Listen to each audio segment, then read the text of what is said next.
When?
As it may please the court, your worship, may I call case number 23/2156 of 2024, the matter of the state. This has been the Motsoane and 4 others. It appears today being the 3rd of May, 3 May 2024, in court number 11, in the Durban Magistrates Court. Matter of proceedings appeared before Mr. V.I. Trial. Advocate Tebello and Advocate Gregor represent the state. Mr. Mini is assisting with the interpretation of these proceedings. Written the accused are the following. Advocate Motsoane is for accused all applicants 1 and 5. Advocate Volmarans is for applicant or accused number 2. Ms. Gilling is for accused or applicant number 3. And Advocate Jorgensen is for accused or applicant number 4.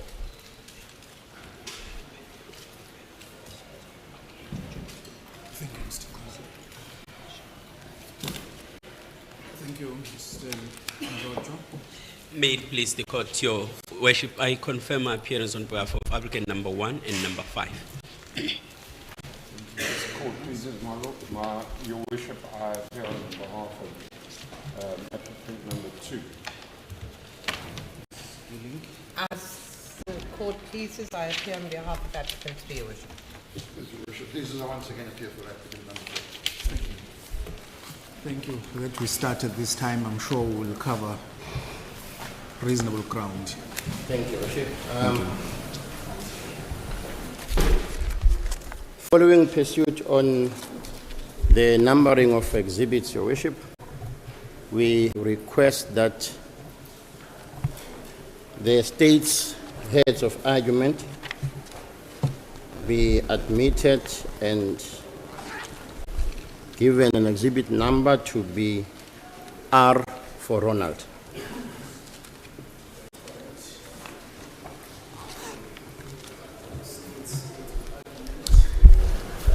In this bail application accepted and handed in marked exhibit R. Please. As the court pleases. Your worship, as part of our submissions, we propose to approach same in the manner following. In view of the fact that the state is the respondent in this application, we request to make submissions on what was submitted on record yesterday by all my learned friends. And then we will deal with our heads of argument as we go along, as well as make submissions based on those heads after the responses. We might and we will request to make certain submissions insofar as the replying affidavits of the applicants are concerned. We are welcome to any court's questions in the duration of our submissions. The starting point, Your Worship, it is our submission that these proceedings are governed by Section 60, subsection 11 of the Criminal Procedure Act. May I read the following because as I proceed with my submissions, reference thereto will be made. The starting point, Your Worship, is that in Schedule 6, according to 11A, the court shall order the accused that the accused be detained in custody until he or she is dealt with in accordance with the law, unless the accused, having been given a reasonable opportunity to do so. Our emphasis is in the following words: adduces evidence which satisfies the court that exceptional circumstances exist, which in the interest of justice permit his or her release. The analysis would be, rather the emphasis will be on the words adduces evidence.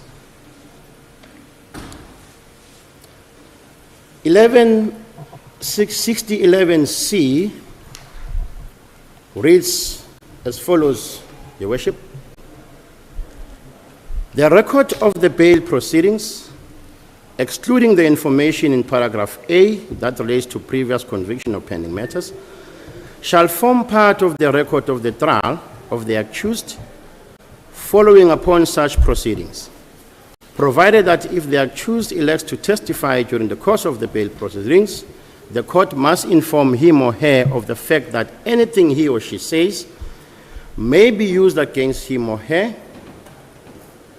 again the emphasis, at his or her trial, and, not all, and such evidence becomes admissible in any subsequent proceedings. That will become necessary during our submissions. May I start with the submissions made on behalf of applicants 1 and 5 yesterday. Your Worship will realize that when my learned friend made submissions relating to the charges that the applicants are facing, focus was made on the issue of duplication, more especially in relation to conspiracy and murder, but emphasis was made on the money laundering charges as well as firearm charges. However, this application falls within Schedule 6 as a result of counts 2 and 3. Now, in the submissions made,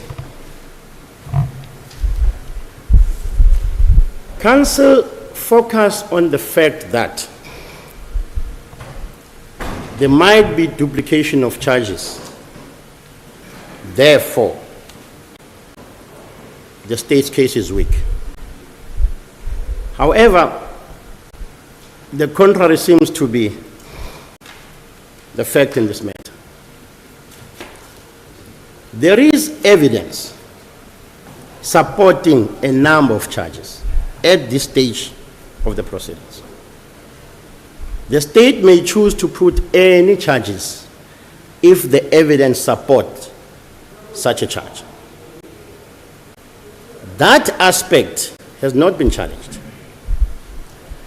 The challenge is the choice of charges that one wants to put, which is not why this court has to determine.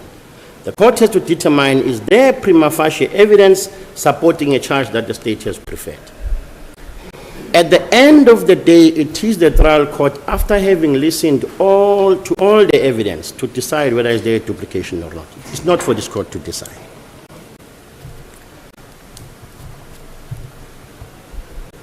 The issue of money laundering charges,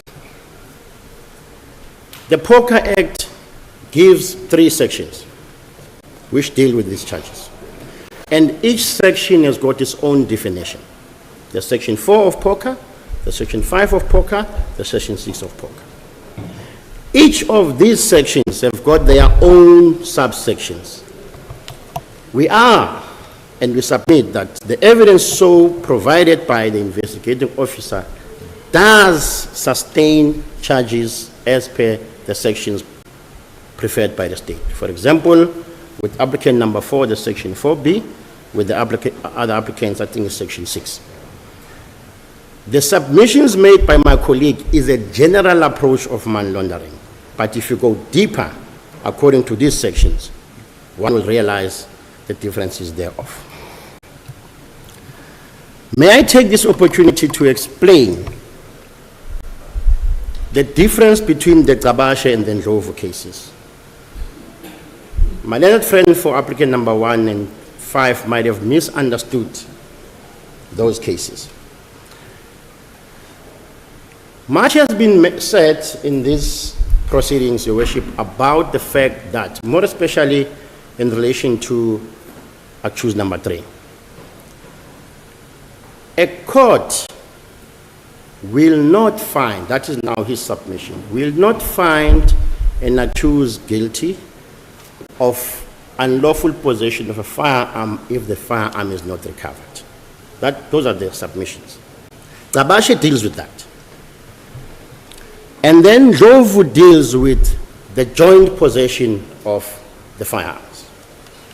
Those are the 2 different cases and the principles applied. May I start with Tabashe? My colleague, Mr. Kwega, dealt with the trial itself. In the initial stages, we started the matter, and at the end, he finalized it. It's all in line with a long-standing matter of Rex versus Blom. That's all. On the proven facts, can an inference be drawn? And if such inference can be drawn, is this the only reasonable inference that can be drawn on those proven facts? What Tabashe states is, an accused person is charged with murder. The cause of death of the deceased is multiple gunshot wounds. That is a proven fact. At the crime scene, cartridge cases, what you normally loosely say spent bullet or spent cartridges, were found of a certain kind of a firearm, 9mm cartridges. That is a proven fact. The accused, evidence is laid that he does not possess a firearm license capable to fire those cartridge cases. He does not have any firearm license for a pistol. Therefore, there's evidence of eyewitnesses that are saying, on a specific day, I saw X firing shots at the deceased. Those proven facts then say, at the time when X was firing the shots, he had a firearm in his hand. And the firearm is capable of firing the shots insofar as the Firearm Controls Act is concerned, because we have a person who's dead. That person died as a result of multiple gunshot wounds, showing that the firearm that he had at the time when he was firing the shots killed the deceased. So the only inference is that firearm was in a working condition, insofar as it complies with the Firearm Controls Act. Those are the proven facts. What other inference can the court draw? Only one. At the time, when you fired the shots, in view of the fact that you are not in possession of a firearm license, that firearm, regardless whether it's recovered or not, that firearm on that day, at that specific moment, you were not in lawful possession thereof. That is inferential reasoning. That is what Gabashe is saying. Putting it into our facts here, we have evidence of 2 firearms that were used. We have recovered one, we have not recovered the other. But on inferential reasoning, we will say the second firearm, because it killed the second deceased. And the person who will be alleged to be the person carrying that firearm doesn't have a license to possess that firearm. The second person who killed the first deceased, which firearm we found on accused number 3's possession? He does not have a firearm for that license. Neither is the person we're alleging fired the shot has a firearm license for that specific firearm, because we have it to say that even the serial numbers were filed off. Those will be the proven facts during trial, which will then show that at that time, those 2 firearms were not lawfully possessed. We then jump to joint possession. But this is all, Your Worship, for the trial court to decide. It's just to highlight why we're saying there is case law supporting conviction on those kind of cases. Exhibit G explains clearly that there was an arrangement for people to go and collect the tools, if I can use that loose word. Which tools were going to be used to kill the deceased? In particular, deceased number 1. Those tools were indeed used. We have got a CCTV footage showing people firing shots at that crowd. The 2 deceased died as a result. We're saying the evidence shows that the tools were brought back to the persons who gave it in the first place. Hence, in April, it was found in possession of accused number 3. We have evidence that says he made arrangement for it to be given to the co-accused and those that are in Swaziland, used at wish, brought back. Therefore, the trial court will have to decide whether the first and the second requirements of the joint possession in this instance is applicable. But that is for the trial court. But prima facie, everybody knew we are going to Umlazi to collect the firearms that we are going to use to kill the deceased, because we have been contracted to kill the deceased. Whoever has it will have to collect it, have it on our behalf. Use it, kill the deceased on our behalf. Therefore, we'll take it back. That is for the trial court to decide, but prima facie, the evidence so provided proves joint possession.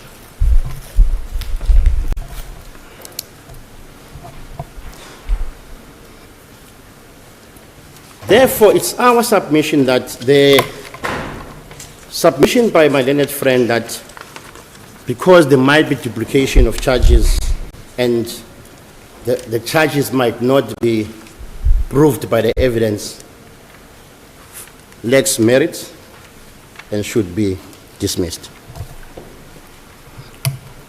Delays. If one understands the words of Judge Snyders, who I happen to have appeared before whilst I was still in the Johannesburg court, is that after the arrest, the undue delay might cause or might be taken into consideration so far as bail is concerned. Warrant Officer Pillay is clear on Exhibit G and G1. We took time to investigate this matter, up to an extent that when the matter was at an advanced stage of the investigations, we took a decision to arrest. Naturally or consequentially, when persons are arrested, certain evidence comes up, for example, during the bail applications. Even though we are saying as indicated in Exhibit G, that we're still following the money and other monies and all of that. We have indicated that what is it, but we are at an advanced stage. That may lead to certain arrests of certain people, but we should not lose sight of the fact that during the bail application itself, certain evidence crops up. Which evidence one must follow? I will make an example. We have alleged that during our investigation, we did not find any form, in whatever manner, of evidence supporting the payment of 800,000 to applicant number 4. We have not found it. We are told, I'm still going to argue that point at later stage. We are told that it's a business transaction, nothing more. But I'll argue that later. What kind of business transaction?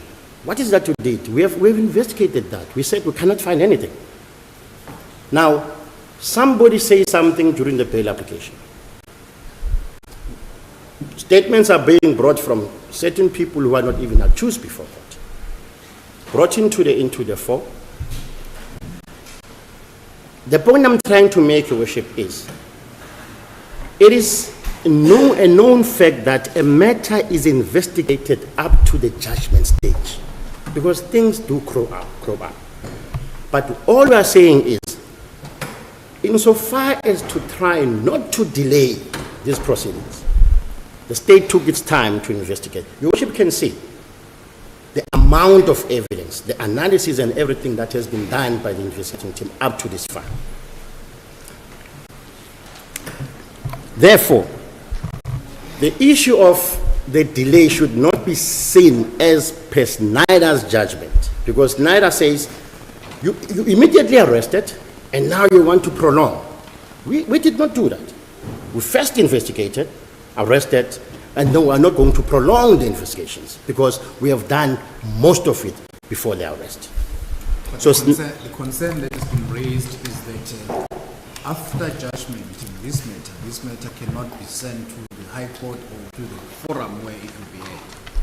Definitely, Your Worship. As I said, we never fold our arms and said, we're done. We said there's some monies that we need to follow, of other monies except this one. We have the monies that we are going to follow. We do an analysis of that. And on top of that, there's evidence in this bail application. We do not want to find ourselves at trial to say, but we never followed up, but we told you during the bail application, this is the situation. But is that going to be prolonged? No. But are you in a position to give us an indication, more or less, how long the remaining or the outstanding investigation is going to take? Your Worship, we are at the stage where we can say, at least from now we are in May, by the 4th or 5th month from today, we will be in a position to say we can set a trial date. 4 to 5 months from now, basically.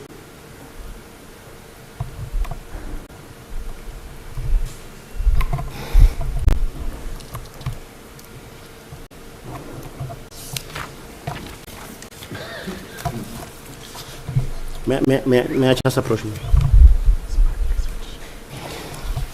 Now, which brings me to the issue of extradition. Your Worship, it is and must be understood that the DPP KZN has made a request in another country to bring those, to arrest those and bring those back to South Africa as soon as it can possibly be. It's a request.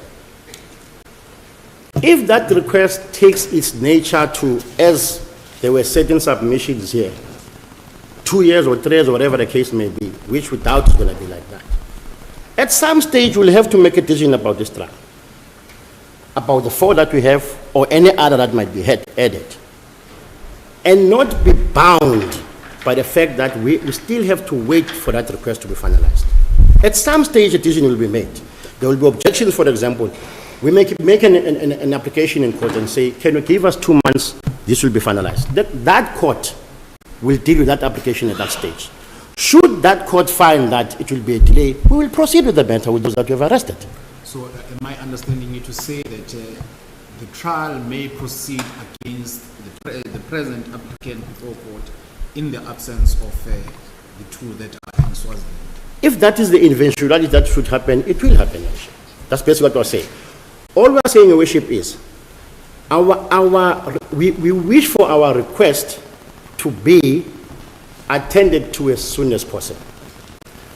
Should it happen that we come to a stage where this matter has to be set down for trial and the request is not yet finalized, we will proceed with those that are here and deal with those two as and when the time comes. A request, of course, will be made for whatever. Every time a matter is brought before court, many applications are brought. The presiding officer of the court sitting will deal with that application as and when it is our wish, and we are of the view that it will be done not longer than 6 months. That is what we have. That is the information that we have. Therefore, as and when that time comes, we will have to make a decision to say, we would have loved to try all of them in one trial. But if the situation is that we cannot, we will proceed with those that we have at the end of the day. The case is not necessarily dependent on the two being added. We have explained before you, Exhibit G is clear as to what evidence do we have. It would have been better for all concerns, not for witnesses to have to testify twice and all of that, to have those two added. But if at the end of the day the court finds that it will be a delay, then we'll proceed. I don't know whether that answers the court's question. Yes, no, Thank you. We have touched upon Exhibit G, and I've got a few questions to raise with you with regard to Exhibit G. Some of them, or some of the questions that I had, you have already touched on. You referred to, you said, an eyewitness state, I saw X firing a shot at the deceased. Yes. Are you saying the type of evidence that you have here, we have the evidence of eyewitnesses? There are eyewitnesses who saw the shooting. And the eyewitnesses, are they going to implicate the accused before court? One will implicate the accused who's not here before court. If your worship understands Exhibit G, we have identified one of the shooters as one of the people who Yes. are in Swaziland. Yes. The second shooter at this stage is not necessarily identified by a witness, but the scientific evidence shows by process of elimination. Let me put it this way. There are three people that we're placing in the Mercedes-Benz. Yes. Two come out. This is now by process of elimination of the scientific evidence. Two come out. Are they identifiable? Now, there's a witness who identifies the one shooter. The other one is not necessarily identified by the witness at the time of the shooting, but he's placed in a Mercedes-Benz before and after. And by now having, out of all the role players, we are saying, for example, that these four and these other two that are not here. The process of scientific evidence says these four were here at this time of the shooting. The only three could be here is these three. Out of these three, we identify one. And when you look at the description of the second one, because we've managed to place, for example, accused number one is placed in the Mercedes-Benz, together with applicant number 4 as well as the shooter in Swaziland. Now, those are the three that were in the Mercedes-Benz at the time. Now, two comes out, and definitely this person who fired the second shot is not accused number 4. By a process of elimination, you argue. The only inference you can draw is the following. Even if I have covered my face, but I came out of that Mercedes-Benz and ran back to it immediately after that, and everything else places me there, except one who say, that's definitely you. But the inference can be drawn from the scientific evidence as to who the second shooter is. I'm not sure that it answers the court's question. No, I follow. I follow. One other aspect that is of concern to me is the allegations which are made by the state. The applicants were contracted to kill. They were hitmen. Is there evidence to that effect, that the applicants were contracted to kill?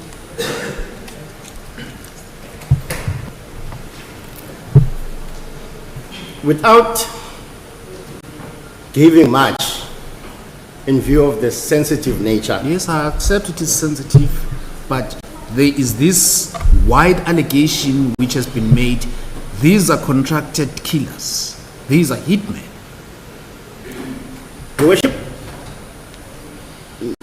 if one looks at the evidence of how the murder was committed,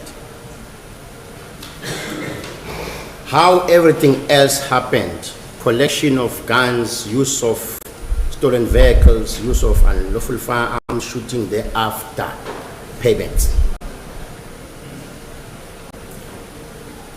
Inference we are drawing is, these are the hitmen. They were paid equal amounts of money for this job that all of them have done in view of the roles that they have played in the commission of the offense. Bearing in mind that hitmen do not necessarily have to know the reason why they are committing the offense. They are killing. They don't even have to know the motive. What is important to them is we do the job, we get paid. Now, the planning, the evidence showing the planning that from the time that the deceased number 1 arrived, he was followed. From the time he arrived at the airport, he was followed. Where was he taken to? What happened? Roles played. One goes inside the wish and make sure that I can see him and communicate with the other. The planning shows that this was a plan to kill. Now, after they have killed, what then happened? They are paid. The inference is, these are hitmen. I will argue the issue of the payment later on, as to why we say it's a payment. But the fact of the matter is, that is the evidence. Therefore, you don't necessarily, at this stage, to say, on the prima facie evidence, do I necessarily have to know or have the person who ordered the hit arrested to make a decision whether to grant bail or not? On the evidence before this court, is there enough evidence prima facie showing that this was a contract killing? I was saying yes. Does this include applicant number 3, who is said to have not even been at the scene of murder at the time? He was languishing in hospital. Exactly.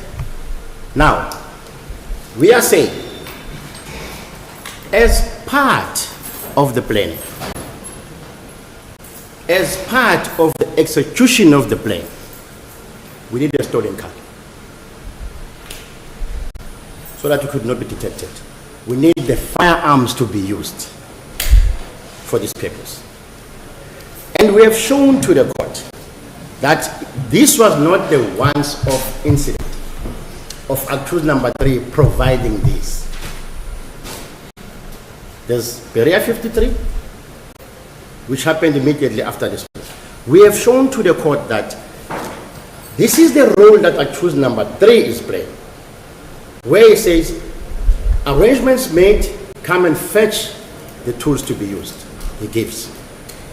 And then after the tools have been used and after everything has been, it's brought back to keep it for us. That is in February. In March, 53, same thing happens. You give them the Mercedes-Benz, you give them the cards. Unfortunately, the Mercedes-Benz got damaged, they dumped it.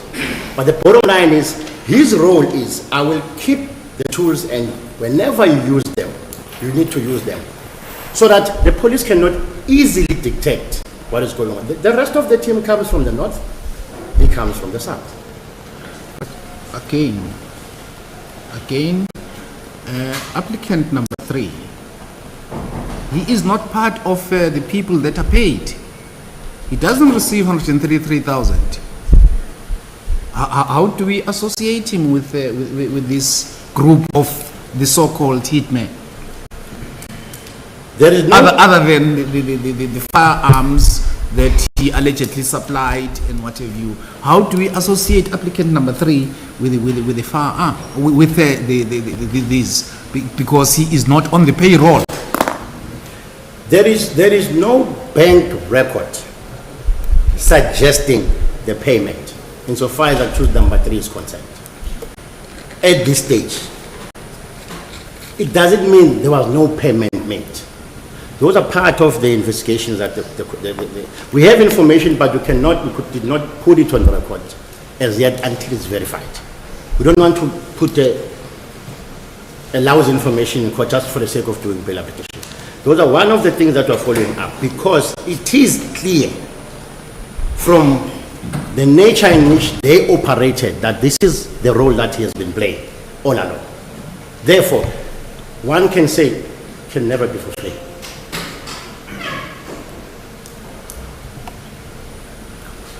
In trying to make the court understand is, at this stage, that is his link. We are still investigating. It could have been a cash payment. We are following that. But we're presenting what we have at the moment. May I approach my... Yes.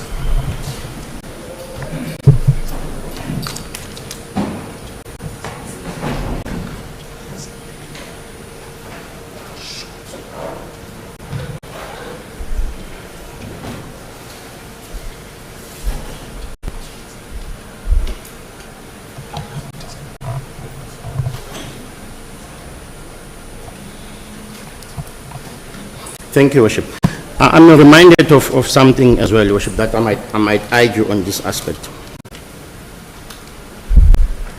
Let me start with the first question of contract killing.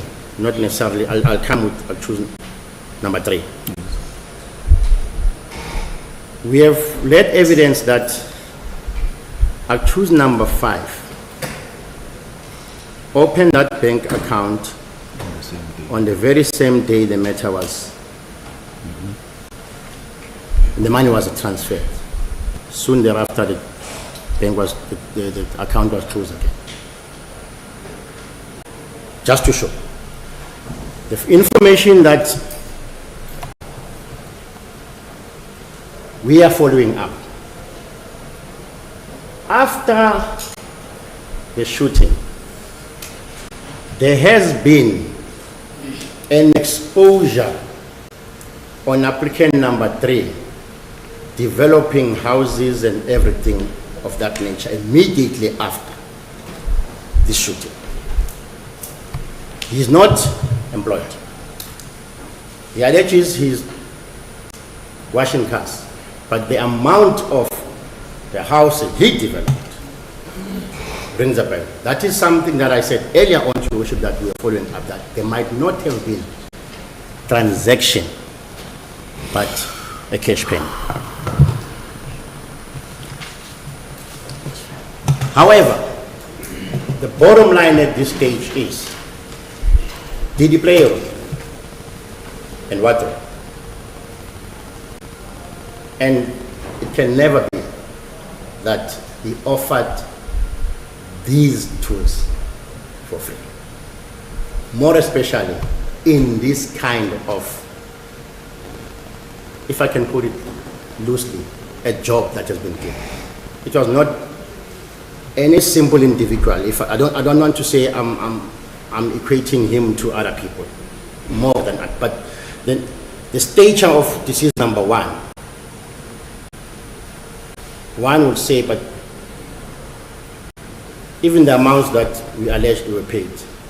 One in court will hear about 5,000 rands for the hit, 10,000, but this one, it explains because of the nature of the person that was supposed to be killed.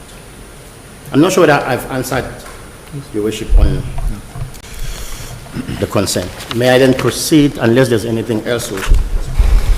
Because I was going to come. My questions are based at establishing whether there is a case, because that is the question that this court has to answer at the end of the day.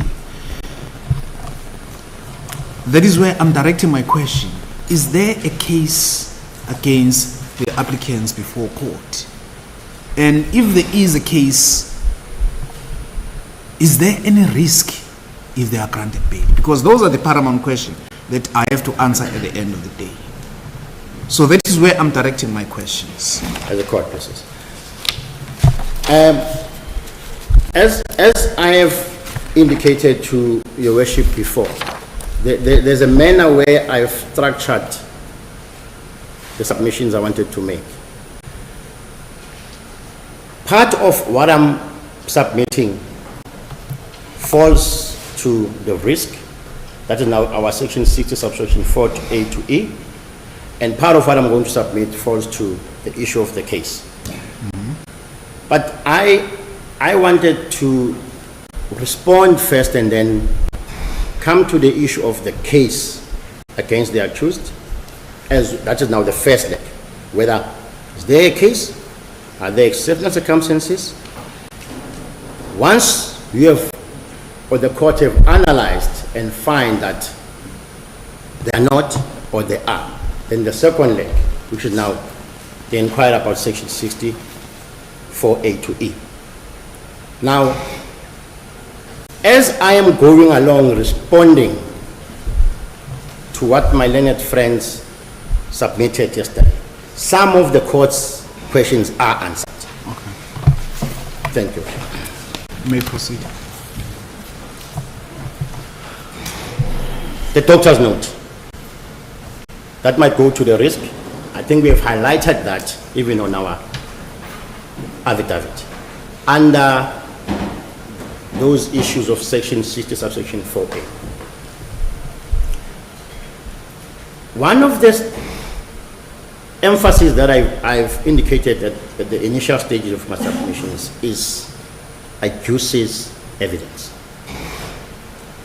The applicant himself, having been given an opportunity to do so, adduced evidence that here is a note from my doctor, Governor Mudli from Durban, showing that I'm asthmatic. The document dated 11 March. Yes, sir. He adduced that evidence. It later transpired, as per Dr. Mudli's statement, that it could not have been applicant number one who was in his room. It was somebody else. And to make even things worse, because that person did not have an identification document with him, I did not write the ID numbers in the form. That is what Mudli said. And if one just take a glance of that document, you can see the handwriting are even totally different. But the one presented in court has got an identity document, identity number. Now, we have highlighted the issue of one of the case law where if a bail applicant, knowing it to be false, submit that kind of evidence in court. That single action of applicant number one, 4 consequences. 1, the misrepresentation to this court. 2, the forgery itself of putting the ID number that were not put. 3, the pleasure of saying, if you look at that document, I was the one who was there. And I'm attaching it in my documents as part of saying, this is the proof of that. 4, submitting it to court as utter. 1 action. And it does not stop there, Your Worship. He goes on and makes a bold allegation that the state must assist him to have warrant officer play arrested for giving false information in court about him not having a firearm license. When he realizes that he has made a mistake, he makes an application to withdraw. What is important? He realized he was wrong about play and withdraw that statement. But he did not withdraw the total statement. He had an opportunity to do that.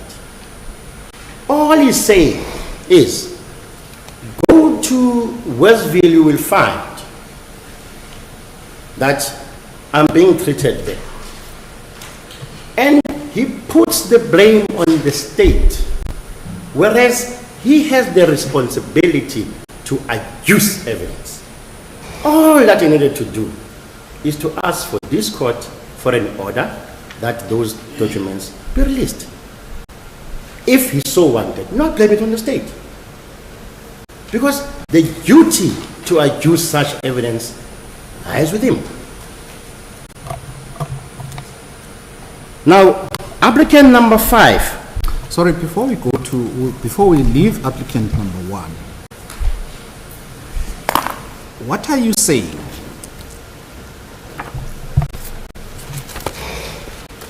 What are you trying to say by annexure KP5? KP5. What are you trying to say? If I can just go there. Your Worship, can we look at photo 13? Before we go to photo 13, let's start at photo 1, page 2 of the album. What is written underneath there? There is an inscription, or there are some words that are written there, and there has been concerns raised. We don't understand what is that. Situlwane thina mkhwanazi igazi lomuntu ofile asilesabi. Singawavimba amatuba amenze suka phezulu kwesiduli uzokugugisa umusa. What is that? Ms. Dlamini. We can give it to her to interpret for us. What is being said here, Ms. Dlamini?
We at Tulwa, the Mkwanazis, are not scared of the blood of the deceased persons. Is that now the assistance by Ms. Lamine? By Ms. Lamine.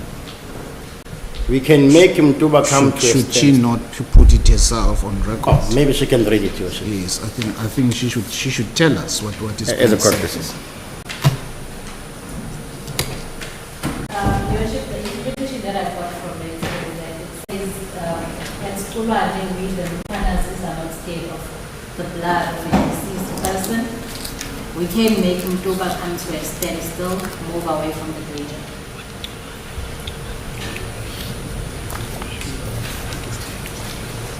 What are you trying to say, Mr. Tebello?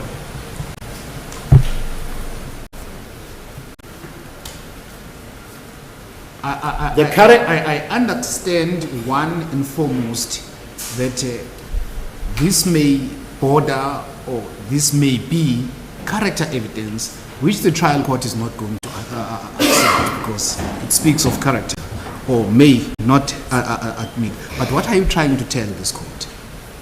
For bail purposes. Yes, for bail purposes. It is admissible. Yes.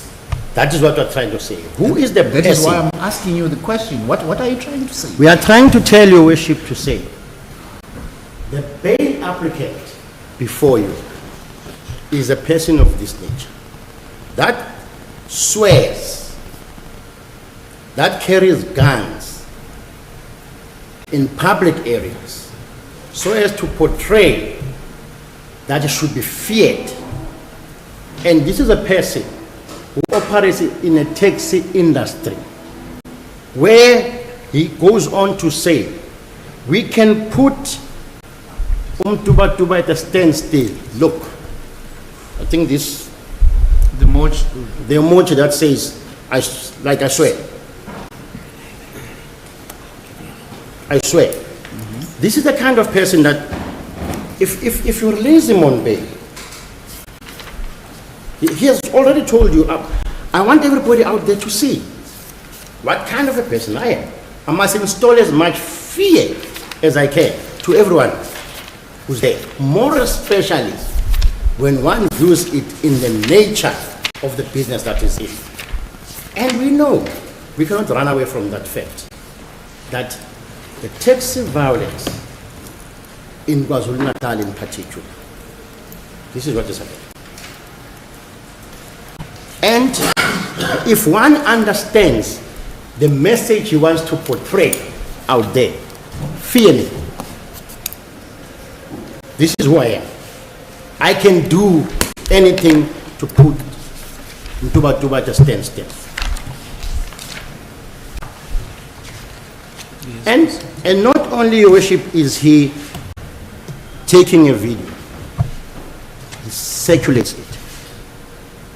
It's not a video that is taking for personal use that people in my homestead must see. No, put it out there so everybody can see. And read the words that I want to portray to those people.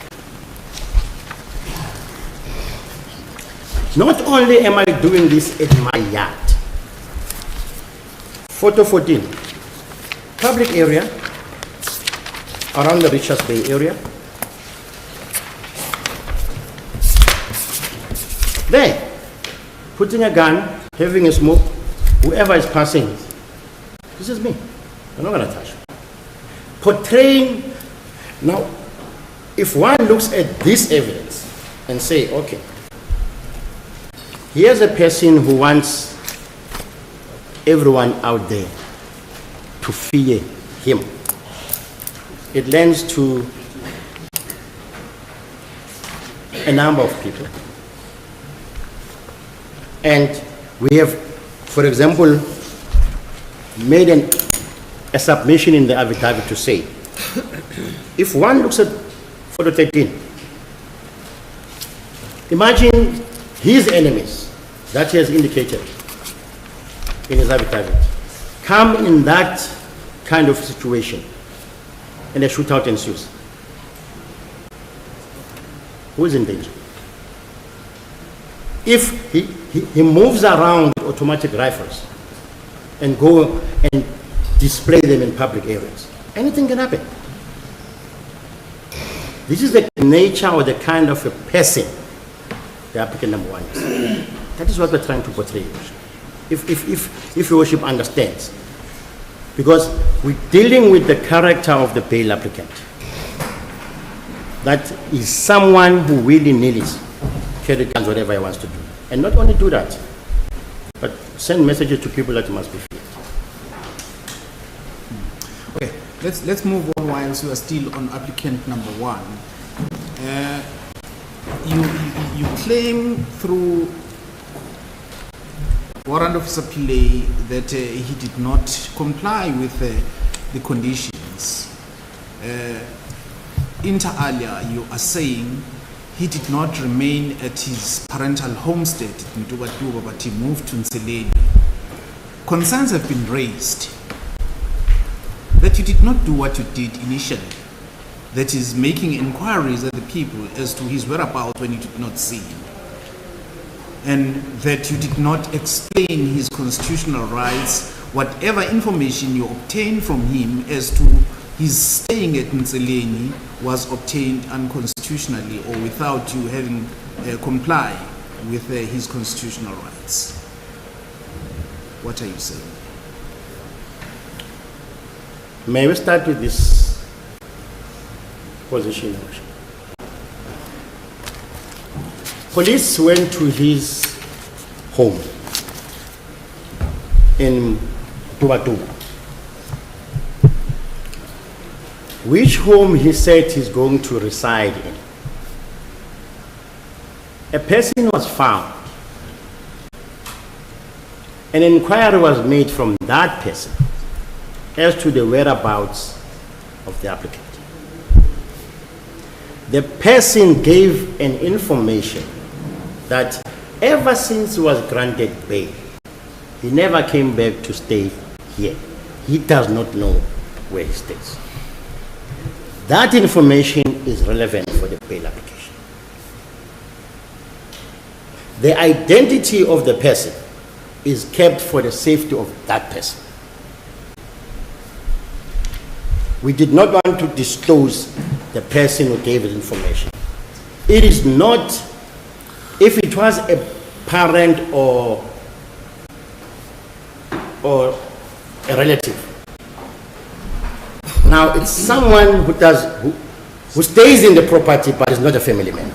You are allowed to give hearsay evidence, but you do not state that that is the information you have. We made inquiries and we do not want to disclose the identity of our informer, but we have hearsay evidence to say that ever since he was released from bail, he never went back to his parental home. We said that in our affidavit. We said we found the person.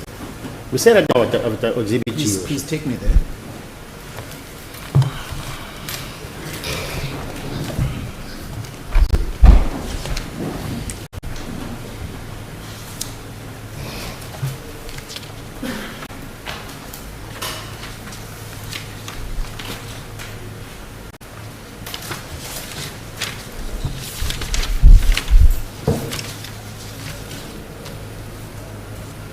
Paragraph 169, Your Worship. 169.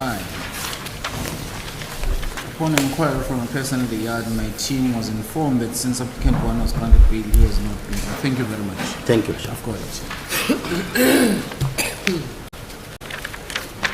Now, because Was that now why you then went to waylay him at the police station, knowing that he was going to go? As part of the reporting conditions. Upon arriving there now, is asked, but we have been at your place.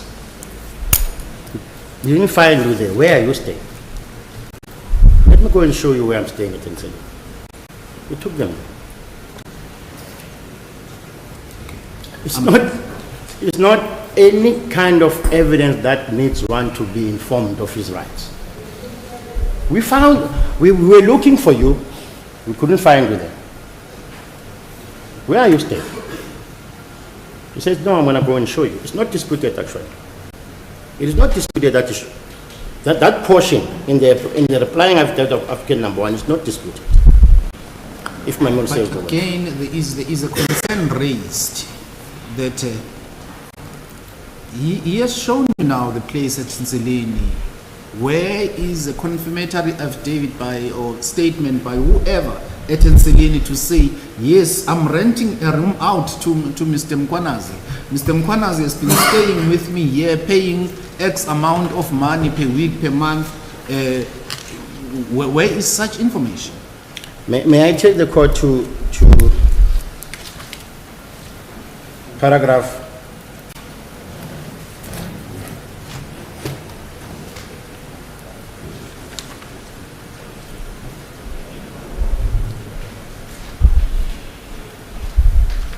171.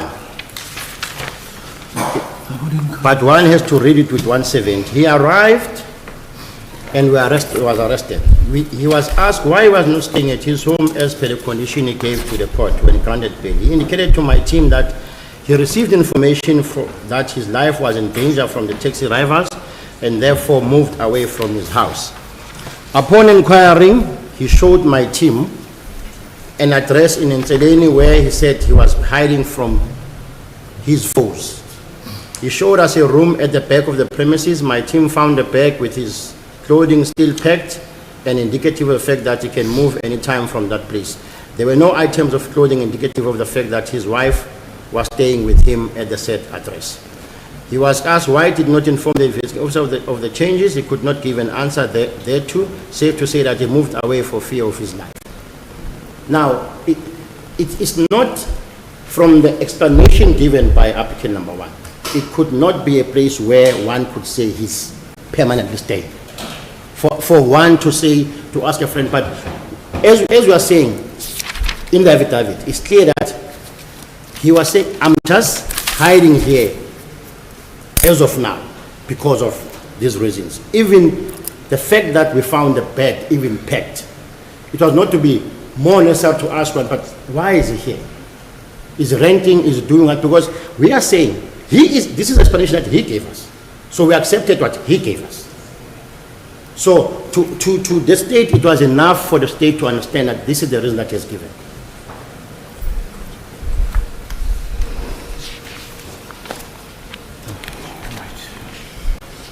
Thank you. Thank you.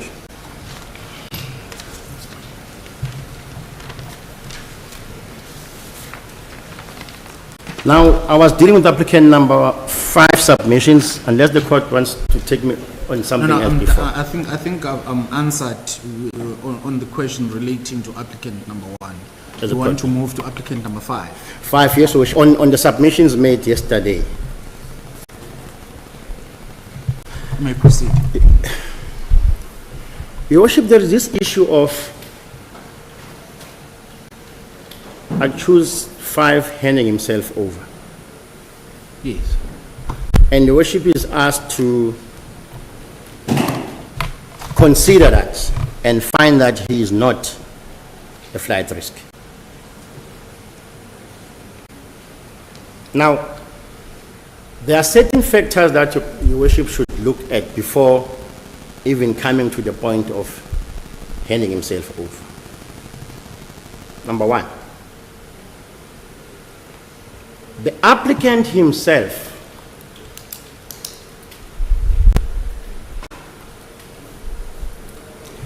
in his duty to adduce evidence vehemently made an application that you should admit the DPP's affidavit to Swaziland. And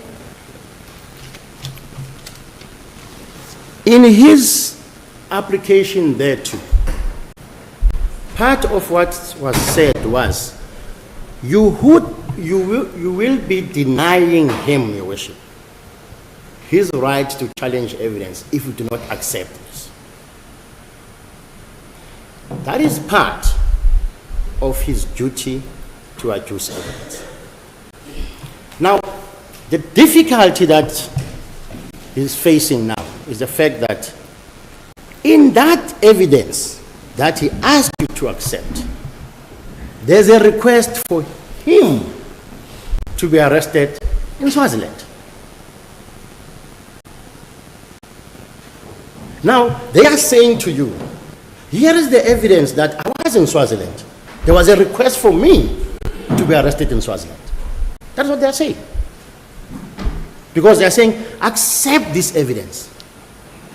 If you accept it, your worship will see that it is detailed as to why the state says he was in Swaziland. Why they are requesting for his arrest in Swaziland. Now, that is the first point. And the state is saying, yes, he was there. We even have proof that at some stage he purchased at a shop, I think it's a ShopRite or something, using his bank card in Swaziland.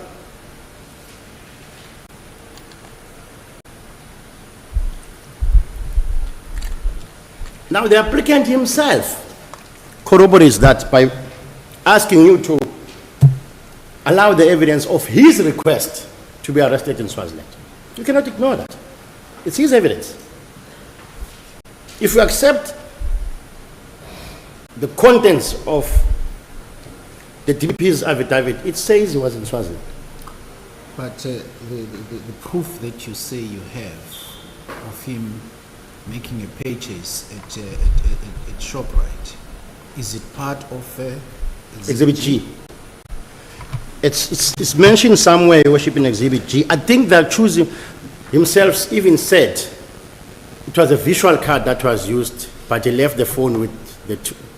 His phone is with the two in Swaziland. It's somewhere in his. It's common cause between the parties that there was a purchase by his bank account. Common cause between the parties. Okay. But he's saying it's a visual card that was used, and his phone was left with the two that in Swaziland. So it is common cause that there was a purchase.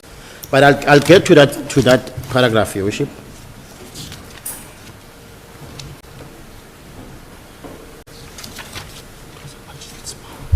It's spa. It's a spa, not ShopRite. It's a spa. Okay. It's a spa, Your Worship.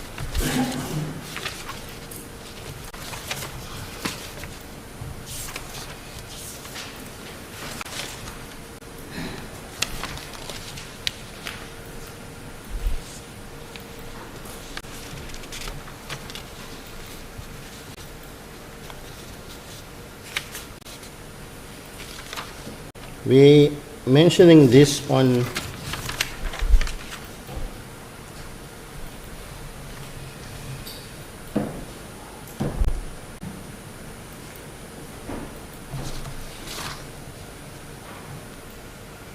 paragraph 2, word 4.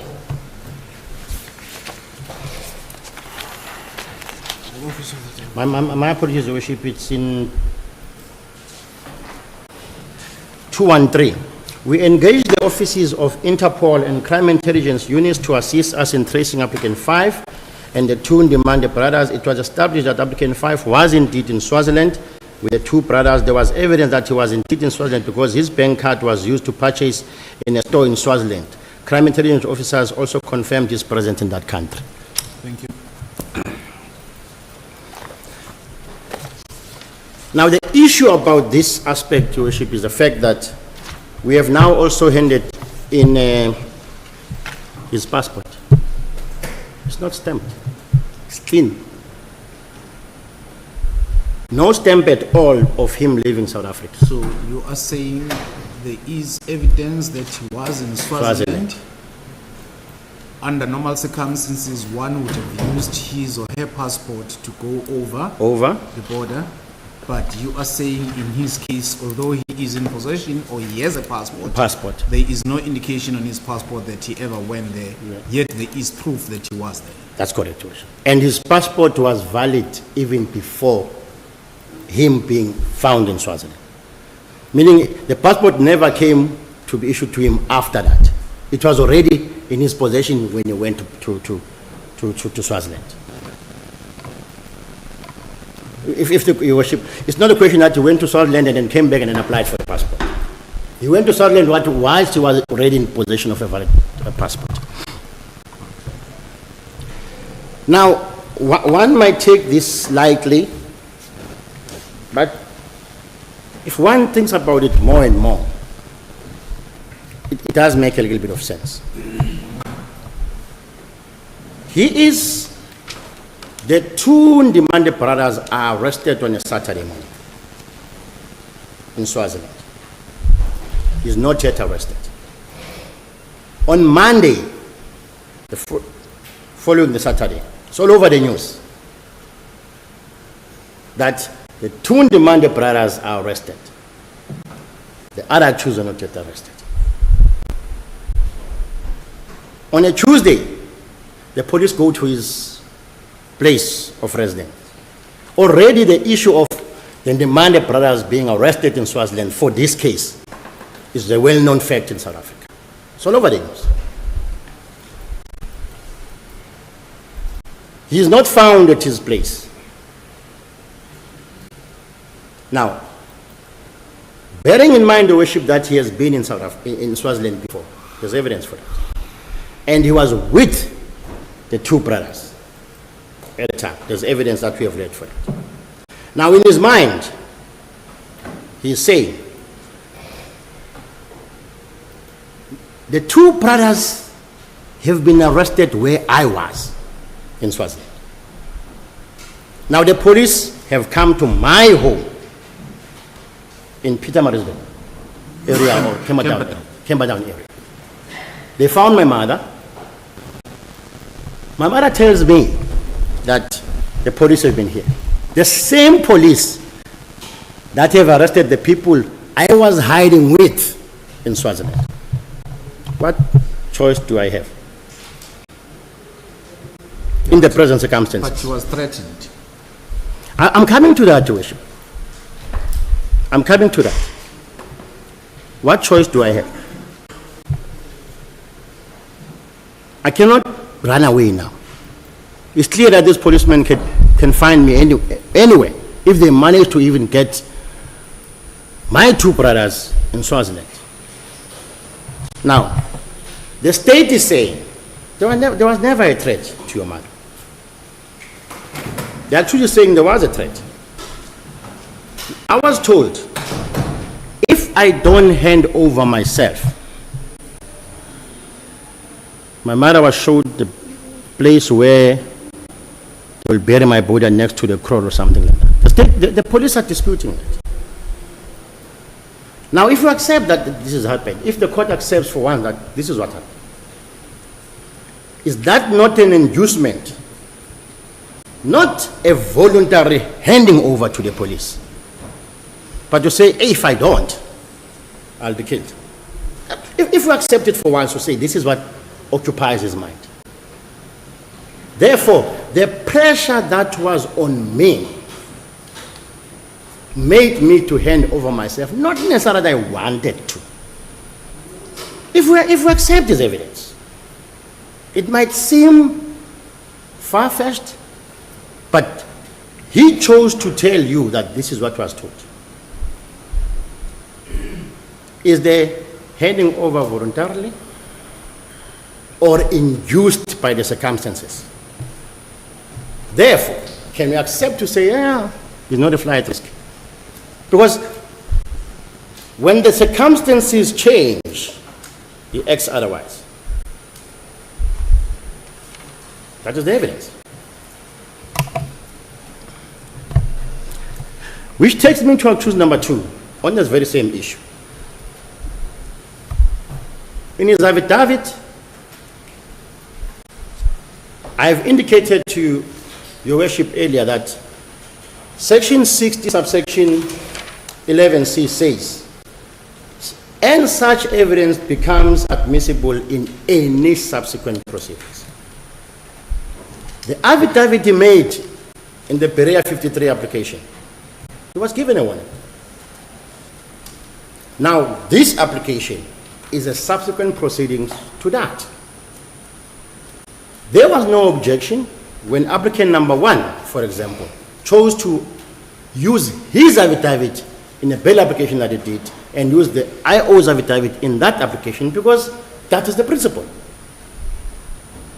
Now, in that affidavit and in this one, before this one, it is clear as to why he moved from Durban and relocated back to his hometown in Mpangeni.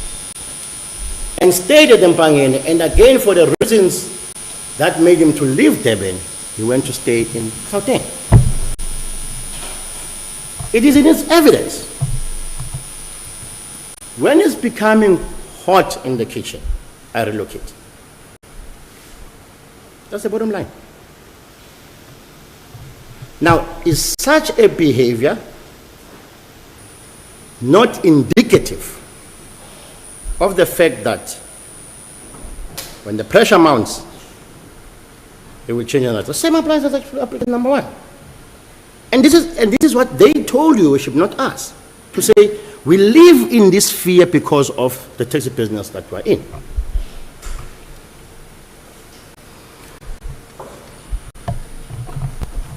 The same applies with the passport.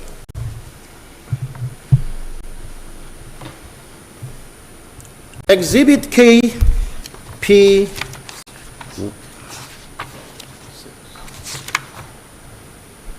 6. Thank you, Mr. Volma. KP 6 was read to him in court, interpreted, fortunately, by Ms. Dlamini, who is also here.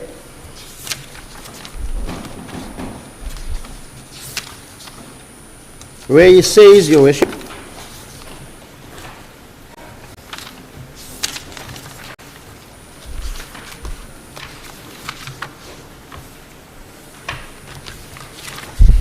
if Your Worship, arrive at KP 6, page 6.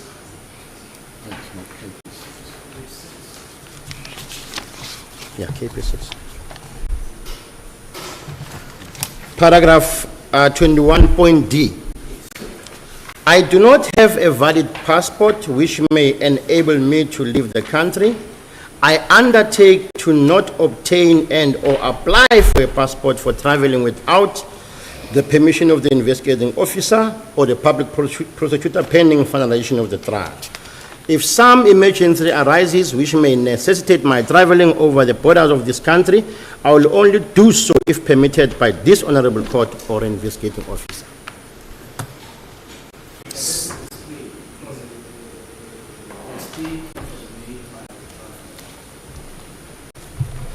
The difficulty with that, Your Worship, is the following.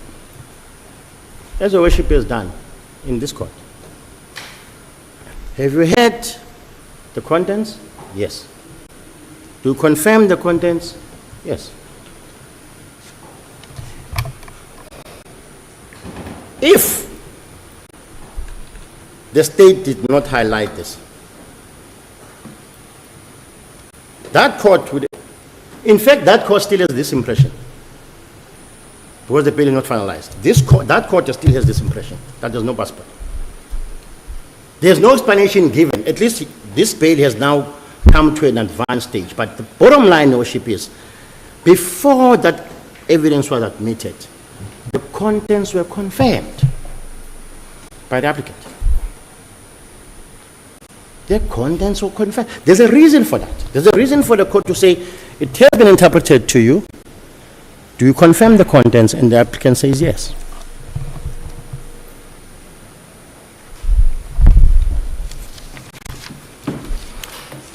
I will make an example.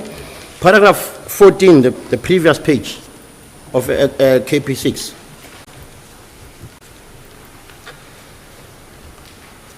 I support my 5 children. My net monthly income is an amount of approximately 400,000 rands.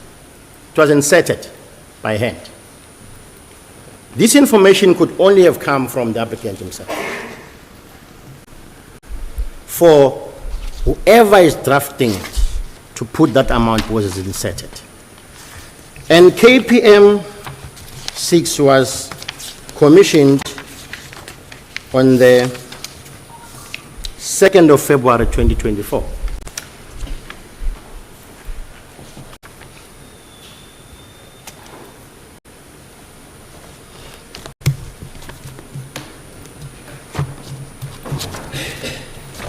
Now, a month later,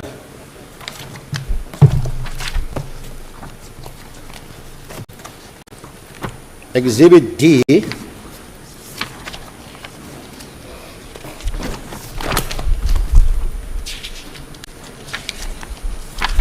paragraph 35.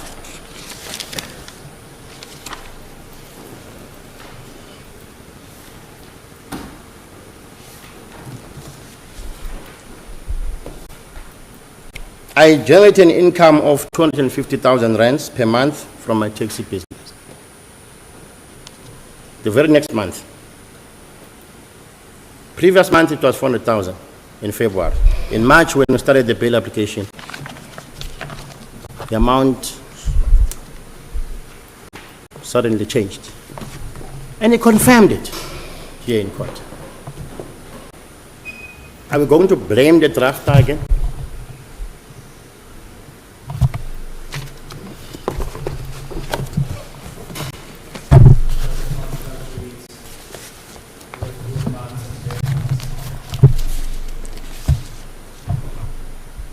I generate an income of approximately this much a month. Not to say, sometimes I do this. Basically, what I'm telling you is, whatever good or bad, this is the amount I generate monthly. That is what is being said.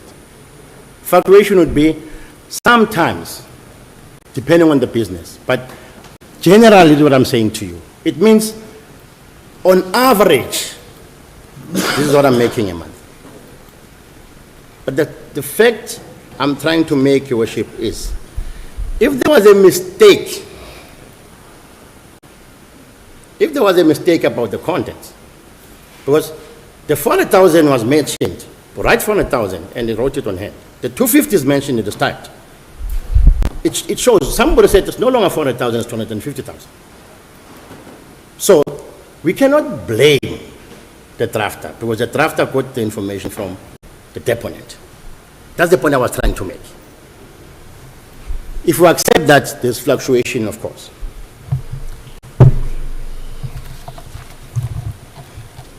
Applicant 3, I did not mention a lot, Your Worship, about I wanted to make submissions about the propensity. I think Your Worship has taken that issue with my learned friend.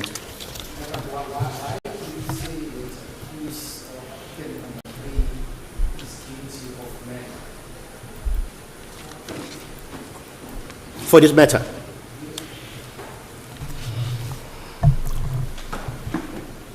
He was in hospital. He was injured. It is proof that he was admitted injured. Okay. He was shot in his neck.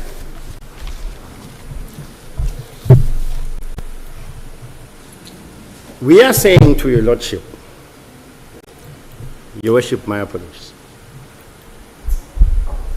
His role was not to be present at the shooting. His role was to supply the machinery for the job, and for the machinery to be brought back to him after the job is done. That is his link. And proof of that is that indeed, after the shooting, the gun is found on him. The murder weapon is found on him. It was brought back. We have evidence that shows that it was brought back. He made arrangements. The guns were handed in. When the shooting is happening, he happens to shoot himself. It was not his role to be present at the scene. It was not his role. His role ends in saying, this is the job that's supposed to be done, give us the information, give us the tools. The tools that are used, he happens to shoot himself when he's busy doing whatever he's doing in Umlazi and goes to hospital. Even if he did not shoot himself, we are saying it was not his role to be present at the scene. His role ends and starts with the supply of the machinery. Therefore, it was never our case that placing him, or we wanted to place him at the crime scene. That is not his role. It is clear that this is the role that he played insofar as the murder is concerned. Therefore, if one has to look at the doctrine of common purpose. If we can prove prior agreement, if you can't prove prior agreement, okay, this is coming to the picture. But by common purpose, you committed the offense. Offenses. Therefore, Your Worship, his absence at the scene does not necessarily mean he's not part of the plan to kill the disease. If that's what you're saying. That it's clear from the evidence that, as we allege, there was an arrangement made that, please give us that. Don't come, but give us what we want. We'll bring it back to you. This is the job we're supposed to do. Do the job, then it's given back to him. So it was never his role to be present at the scene. Whether he shot himself or not, it was never his role. I hope that answers the court's question. We may take a short break. I see it's 25 past 10 already. I think I've been talking for a long time. Maybe a 10 minutes break will assist. Or we take an early tea. Well, can we take 15 minutes? Yes, sir. It's to be back at quarter 3. At the court. Are we agreed on that? Are we agreed? 15 minutes agreed. Quarter 10 and quarter 2.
23/2156 of 2024. Yes, thank you. You may proceed. Sorry?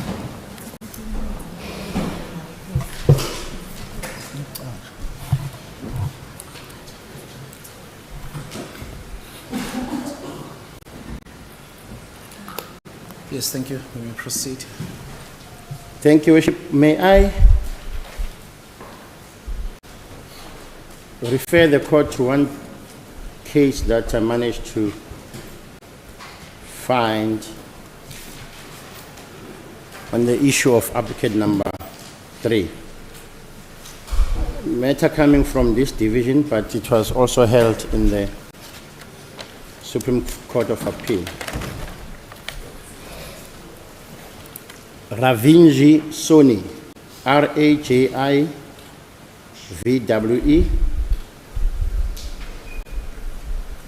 Soni is in S-O-N-I versus the state.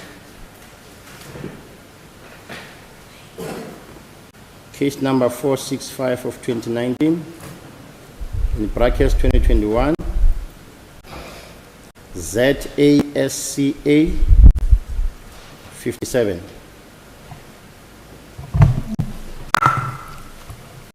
On paragraph 35 of that judgment, it reads as follows.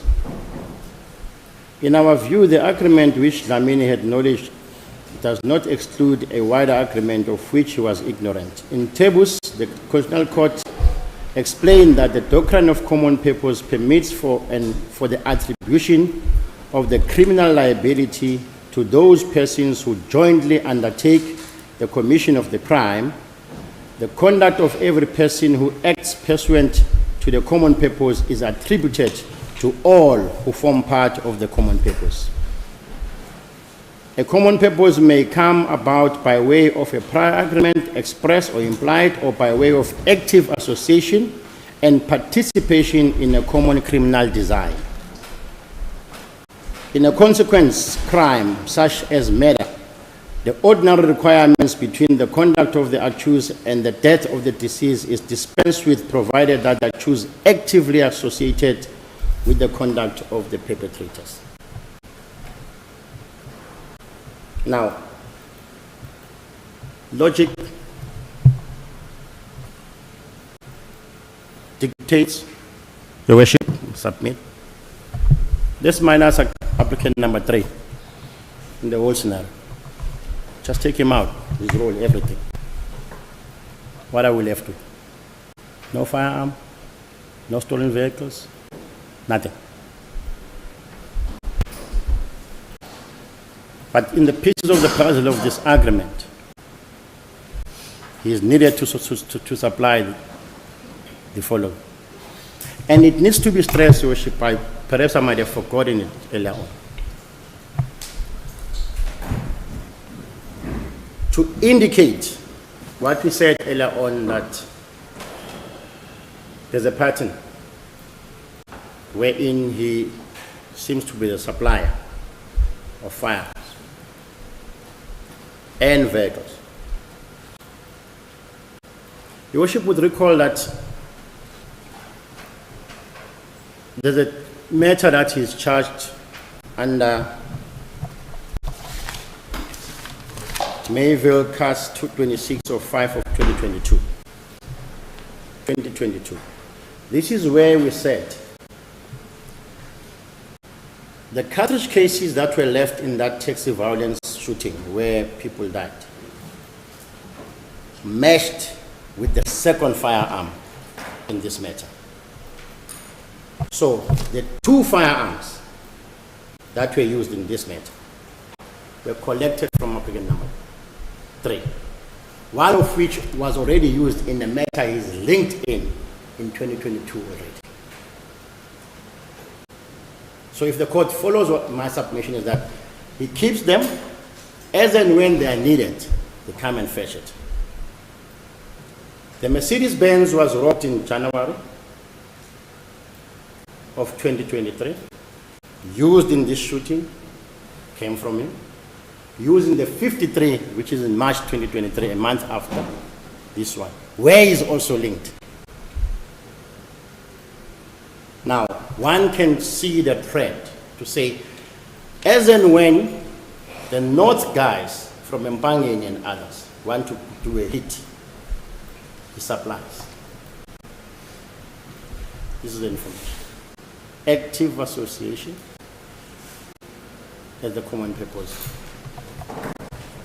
But that's the prima facie evidence that we are placing before you.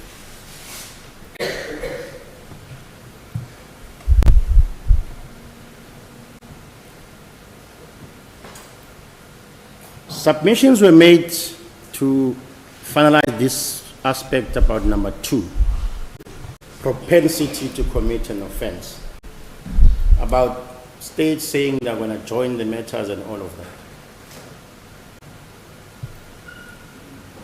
Our submission is that it doesn't take away the fact that there are these pending matters where violent crime is involved. They are, even if they are joined. But for purposes of a bail application, they exist to show that there is this propensity. So the joinder thereof makes no difference, that they are tried together. That is for purpose of trial, not the bail application. Quickly moving to accused number 4 in submissions made yesterday. Starting by the duty to adduce evidence, Your Worship. Your Worship raised a concern with my learned friend that there's a bank statement attached to his affidavit, founding affidavit,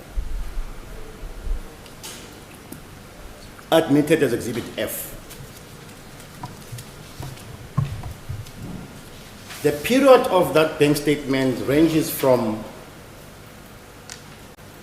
April of 2022 up to May, if I'm not mistaken, of 2023.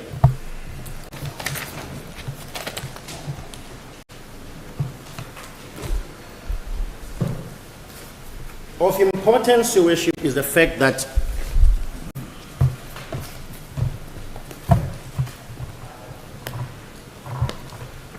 yes, Your Worship, it's May of 2023. Yes. The period of December 2022 to March 2023 is not there in his founding affidavit.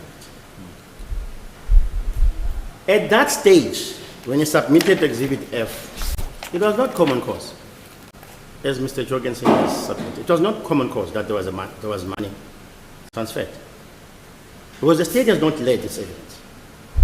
It was still the applicant filing his application.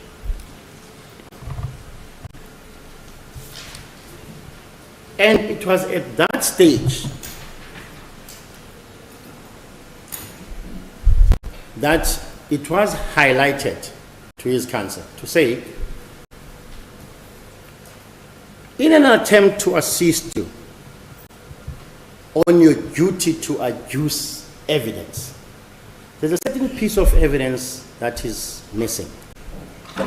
Take this opportunity, if you so wish, as a bail applicant, to adduce the evidence that is missing. Which aspect the applicant decided not to take. Bearing in mind, Your Worship, that at that stage, he had the duty to adduce evidence. Therefore, the state then came and submitted KP1,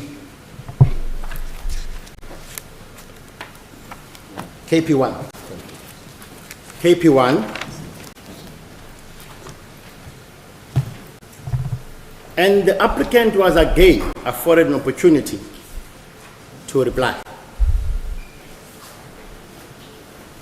You cannot shift the onus that is on you to adduce evidence to the other party. Now it became clear to you that there is this payment alleged, which you have the evidence, but you chose not to actually extract out this piece of evidence out of what you wanted the court to see. Still, you have a duty to adduce that evidence. You choose not to.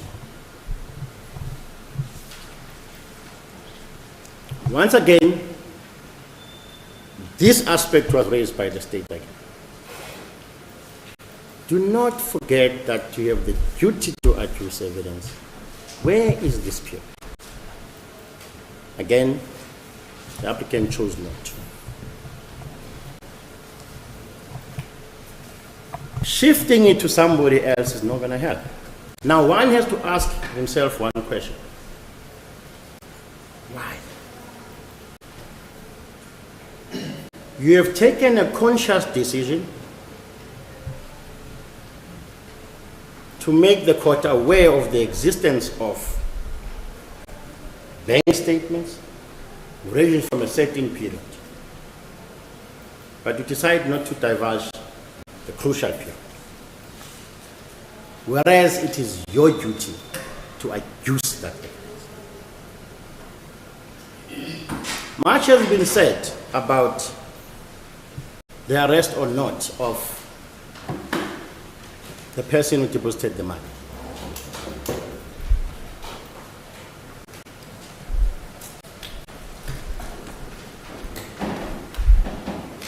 Let me perhaps ask in this fashion. In a chain of participants,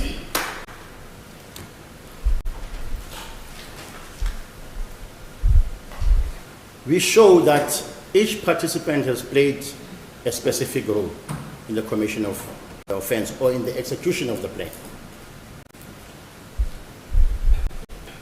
And that evidence shows the criminal liability of that participant. Once more, we said, if those that are in Swaziland are not extradited back to South Africa at the time when the matter is to be set on the road for trial, it doesn't mean we cannot proceed with it. Because there is evidence against those that are arrested. It will supplement rather than weaken the state's case if others are arrested. Now,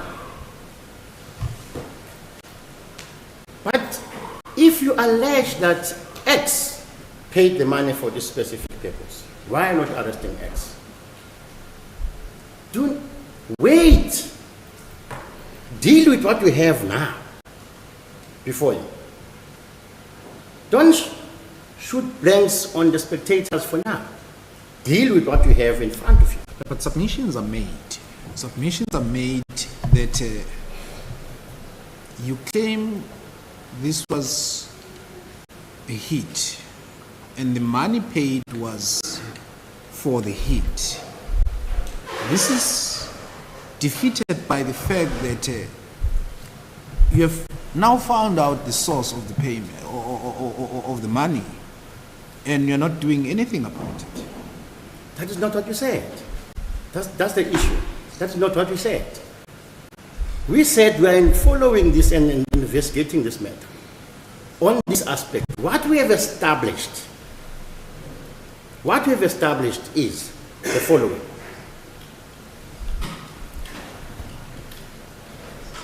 As it is even indicated by the applicants themselves in this court, Your Worship. In their founding affidavits, they are saying,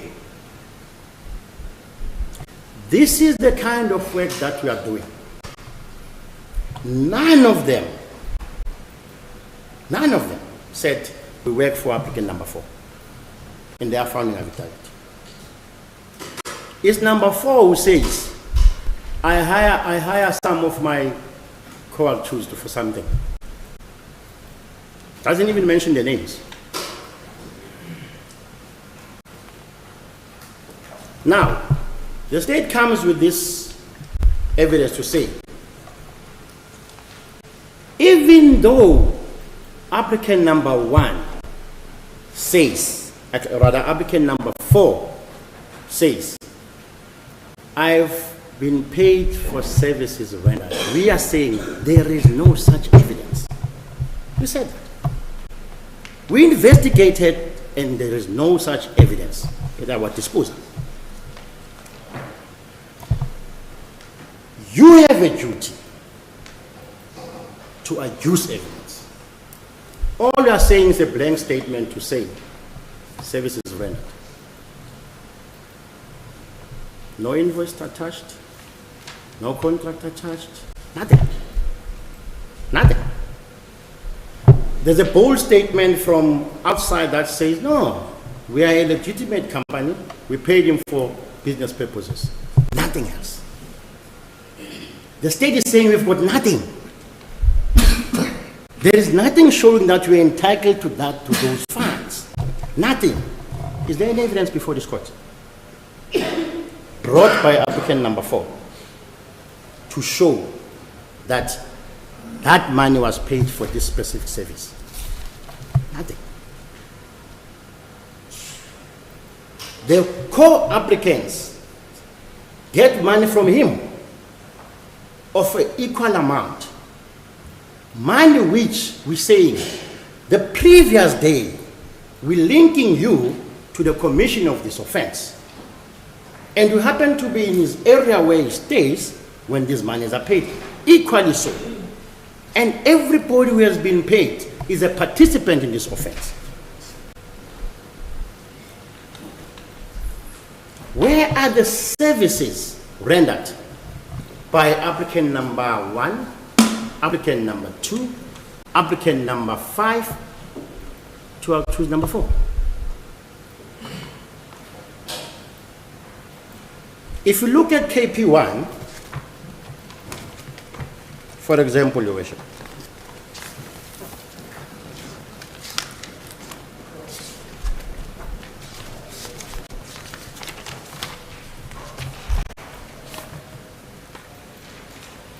one time I have it, the other time it's missing.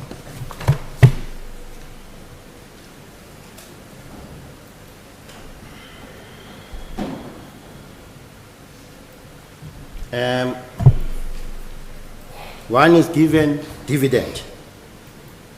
One is other given wedding things, taxi loan, car repairs, dividends, buying cows. If it's a legitimate business, there Mr. Kwabin says on the last money he pays to the school fees. And indeed, it was paid to St. Benedict's, where his child is attending school fees. Now, where is the evidence to show that they have got shares in Guab's mining to be entitled to a dividend?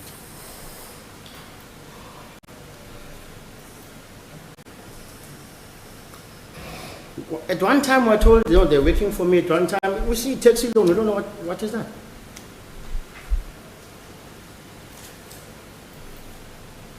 Now, and the manner in which this money is distributed, and bearing in mind, Your Worship, that it is paid to people who are linked to this offense the previous day.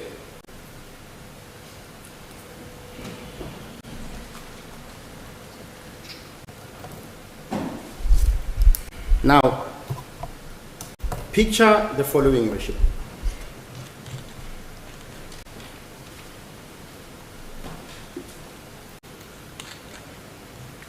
I am charged to coordinate the hit. That is my role. What I will do, I will source the people that are supposed to carry the offense.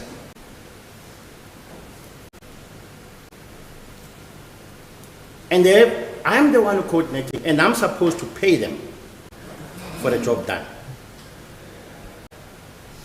And in the process, I'm saying, do you need cars? I say, yes.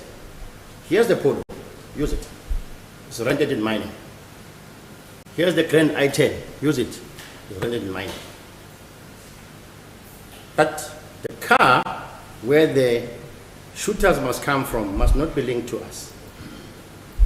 Get another car. Number 3 brings the Mercedes-Benz.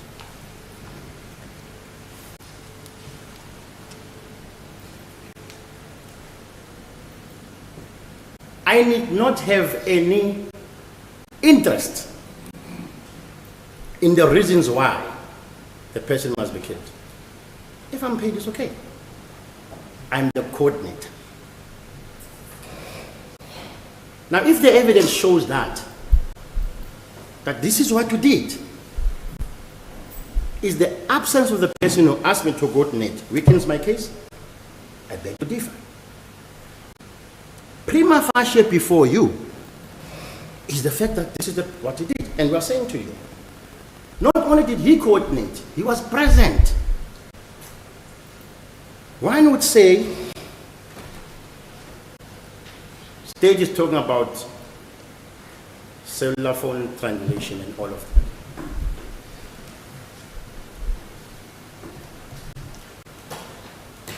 You decide to take and use the modern technology that allows you to have a bank card in your phone, which we normally call it a visual card. That visual card is linked to your cellular phone number. My kids, my uncle, my father might have visual cards to the bank account that I'm holding. But those visual cards are linked to their cell phone numbers. Now, here is someone who's tapping at the parking lot and pays with a visual card that is linked to his cell phone. And he's not disputing that I was at the airport. He's not. Right at the beginning, when the deceased leaves the airport to go to the hotel, close to midnight after the shooting, the guns are being brought back to where they are supposed to be kept. Here's the polo at the garage. It's not his polo, it's hired. The tracker of the polo says that. Boom, taps again with the same visual card.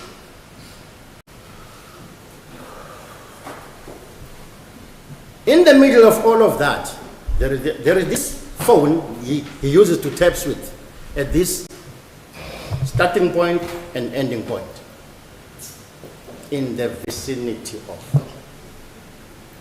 It's supported. In the vicinity of Umlazi, it's supported to pay it at Umlazi garage. And en route there, you pass certain areas, like Dale Bridge, or you pass there going to that direction. His cell phone is going, it says you moved from Wish, and then you went there, and then you tapped. But is there footage of him coming from the airport en route to Hilton Hotel? Your Worship, we have argued that in our heads to say, Your Worship would recall that the investigation took stages. As and when it came to a point of identifying a vehicle, we have identified vehicles, a number of vehicles, to say, but which one could it be? By process of elimination, came to a BMW. By the time we went to the airport, they keep the footages for a specific period. Like if for example, there's a robber at the garage next to the court, they will keep that footage for, say, 2 months, and then it's overridden. So if you come late and ask for it, you might not find it because of the system that they are using. Some of them have a backup, some of them don't have. The question the court can ask itself is, if we had it, we would have presented it. If we had it, we would have talked about it. Because we are saying we were at the portal and this is what we're looking for. So if we can't find it, if we don't have it, we cannot say we have it. But at least there's a record, the bank record that says that visual card linked to his number was used. Just a second.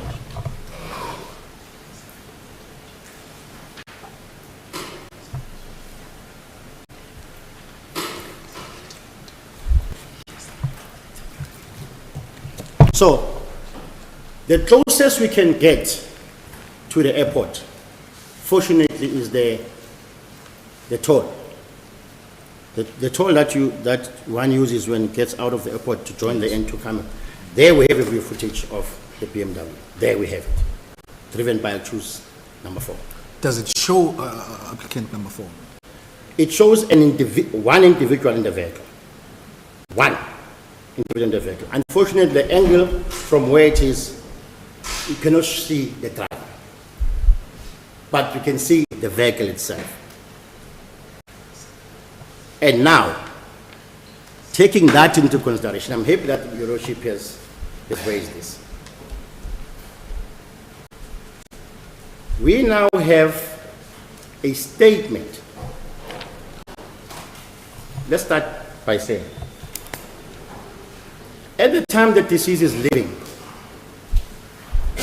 the airport, applicant number 1 pays 4 minutes or 3 minutes after that, parking lot getting out. Applicant 4. Applicant 4, with the visual card. The deceased vehicle passes that toll. There are 2 cars behind him, and the 3rd car behind him is the same BMW of applicant number 4. It goes to Hilton Hotel in Umhlanga. The same BMW is there. They've got the number plate and everything. And the cell phone records showing that direction of applicant number 4.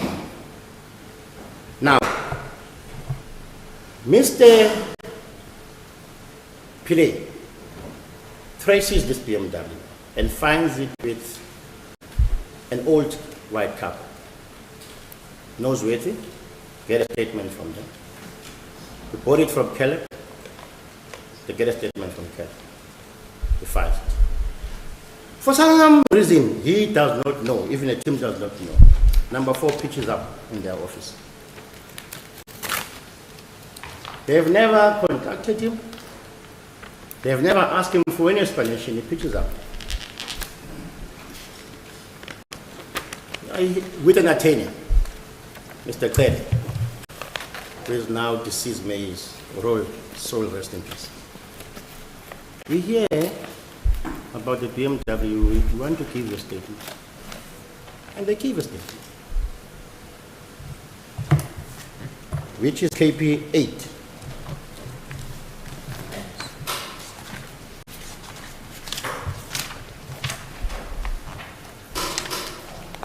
No, not KP8, my apologies. Which is modeling. KP8 is modeling. KP 4.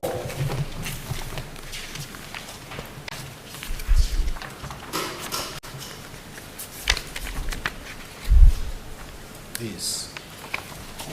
He explains how he got hold of the BMW, how he exchanged it for a car from wherever, and then he says on paragraph 11, I then started using the vehicle for my personal use.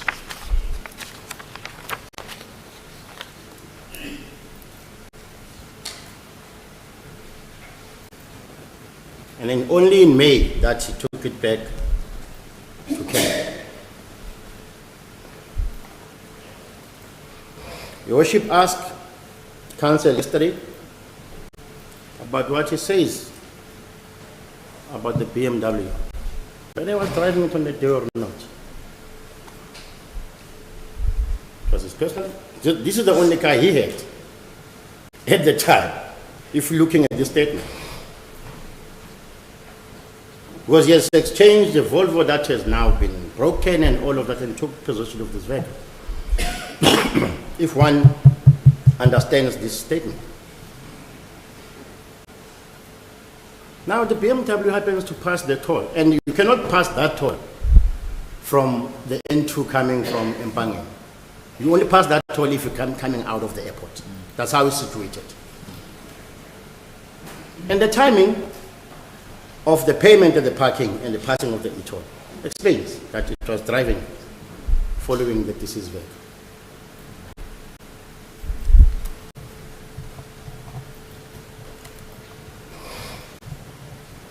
I have indicated, Your Worship, that part of the evidence we have had in the founding affidavits is that none of the applicants ever said they worked for applicant number 4.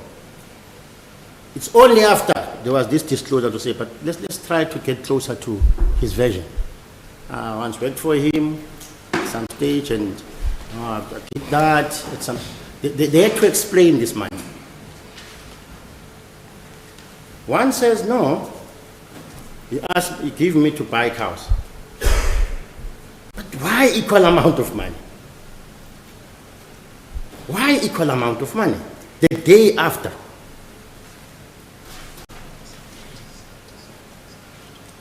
Coincidence? Not in this nature. Not in this nature. Because, let me argue it in this fashion. Well, that's what is stated in the papers. I think it refers to Lindani, applicant number 2. Payment to Lindani was a coincidence.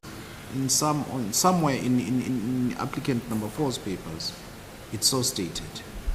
But I'm not sure whether it's reply or it's a founding affidavit. But yes, I remember seeing that. It appears that coincidentally, he's been owing all of them for different roles that they have played in his life, as being his employees for whatever different roles that they worked for him. And now, if I work as a driver, and the other one works as a security, and the other one works as a mechanic, equal amounts of money. I'm owing you all equal amounts of money. Doesn't make sense. And strange enough, we are given an impression from the affidavit that this man is making money from mining. So I was saying all the applicants, inclusive of those that in Swaziland, were patient enough to wait for their money at the same time, or look at it at the same time, because we are told he's been owing them for months. All of them have been patient, consistently in the same manner, to get it only on the 11th. Doesn't make sense at all. Vis-a-vis what the state is alleging.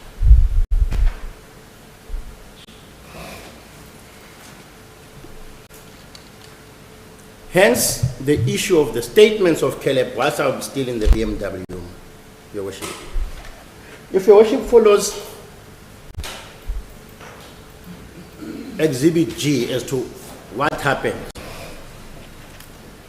the statements of the white couple who bought the vehicle and Caleb were obtained.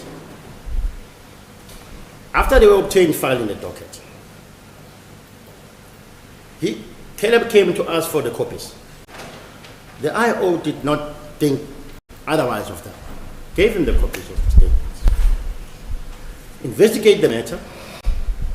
Now, the Grand I-10 is one of the cars that is now seized, because that is the car that was left when the Mercedes-Benz was taken, and taken back when the Mercedes-Benz was dropped off. That is the evidence. On the KB hold, finds these two statements. That of Nosworth and Kelly. I made copies of the statements to Kelly. Let me ask him, but Why they end up being in the Grand I-10, which now the Grand I-10 is a subject of my investigation. I've even seized it. Not only does it do that, it takes photos. They take photos, it calls the SRC, then take photos so that this evidence becomes relevant at the end of the day. It's only then that Caleb tells him, no, I was instructed, actually forced by applicant number 4, that he wants to see those statements. Now, after he has seen those statements, he decides to take his attorney to come and see the investigating officer.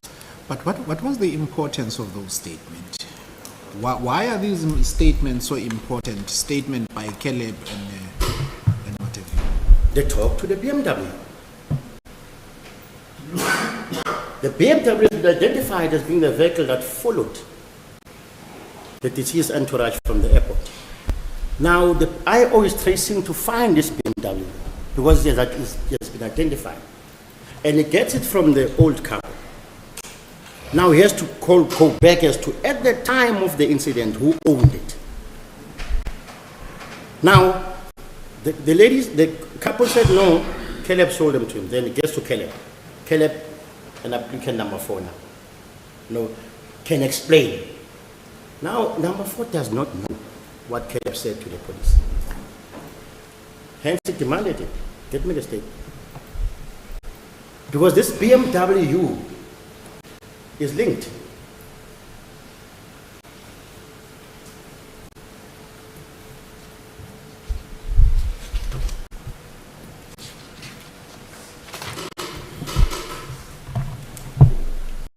I don't know if that is not interference, what can you call it, with the investigations. Even when we are not even arrested.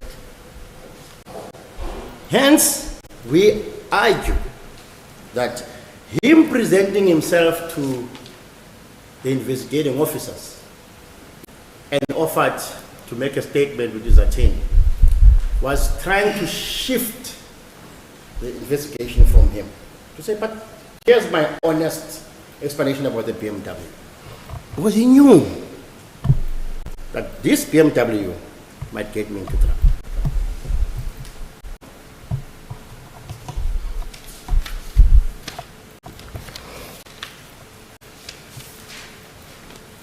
Your Worship, in finalizing what was said yesterday, we are living in a modern era where the views of the community about certain aspects should not be expected to be given in the manner that we knew before. I will make an example. Before the dawn of social media, people will come and talk outside courts about certain things. No, that person must not get bail and all of that. They will do that to express their opinions about a certain aspect. But community feels that I can show this in another way than to go to court and jump up and down. Let me put my views out there in the social media so people must know.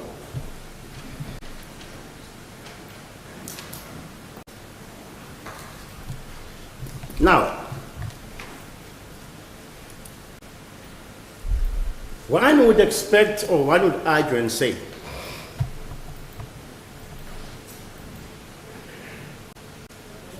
the presence on, let's take the old era.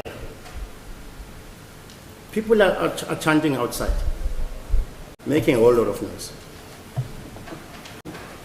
The court is sitting. No evidence is there in court to say there are people outside, but the court can hear the noise. The court adjourns. The court walks out of the building and see the placards. No one comes to court and show the placards in court. The court is going to take judicial notice that there's a noise outside. There are people with placards outside because the court is listening, the court is looking.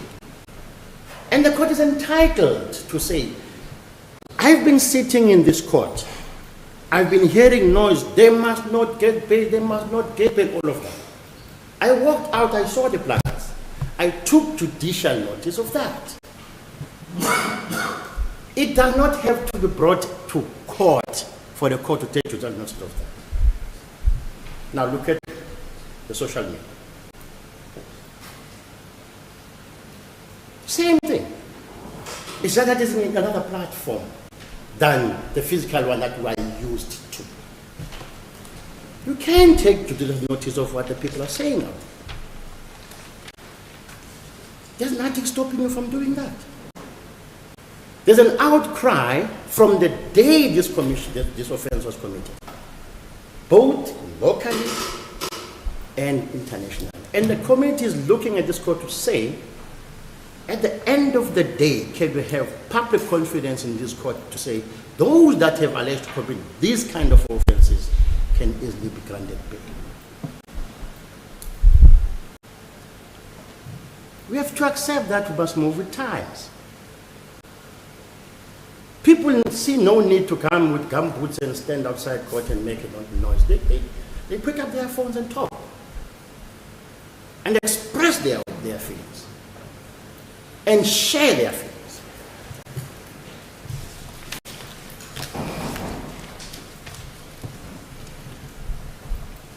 The issue of the cell phone record of applicant number 4, rather the cell phone handset of applicant number 4. Your Worship, you were informed that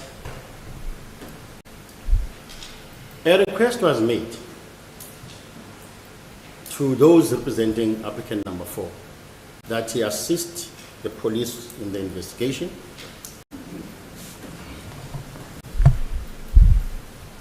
by handing in his cellular phone, which was not found at the time when the police went to his house.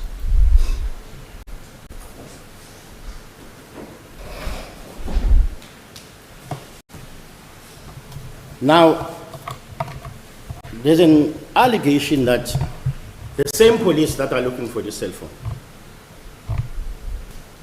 actually took it from the applicant's home. And the person who was leading the policemen to go and look for accused number 4 and who actually engaged with the wife of accused number 4 is the investigating officer. The video footage will show that. They are even standing outside the gate, outside the door, talking. This is the same person who's looking for this cell phone, and you are told, no, the group took it. Strangely, after all this, there was a case opened with IPIT, and a list of papers or a list of items allegedly stolen by the police is there, and Mr. Lafon indicated as part of the things that have been stolen in the house. What? So the cell phone that you are looking for, which cell phone you are saying applicant number 4 is refusing to hand over, Yes. is not listed as one of the stolen items, Exactly. despite the fact that he is saying that it was taken by the police. By the police. Case is opened with IPIT. Allegations of things stolen from the house. Cell phone is not indicated. And strange enough, after the refusal, we had to again apply further for Section 205 to get the cell phone records of the applicant. 4. The phone, according to the records, is still active. as we speak. And strange enough, it remained active, according to the records, at the area. Let me put it this way. Prior to the police arriving, there's a tower which this cell phone connects with when the accused is at his home. The cell phone record will show this is the tower. The police came and left everybody in the house. After they left, during the course of that day, the whole day, is still connecting to the tower that it connects to when he's home. To show that the police did not take it. The cell phone record is here. Unfortunately, we got it after we have closed our case because we are following this cell phone record, cell phone. Now, where is the cell phone?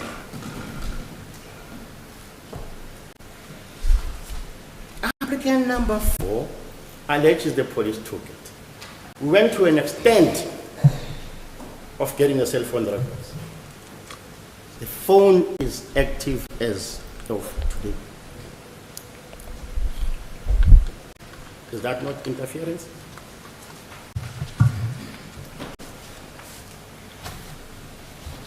And we know these days how much information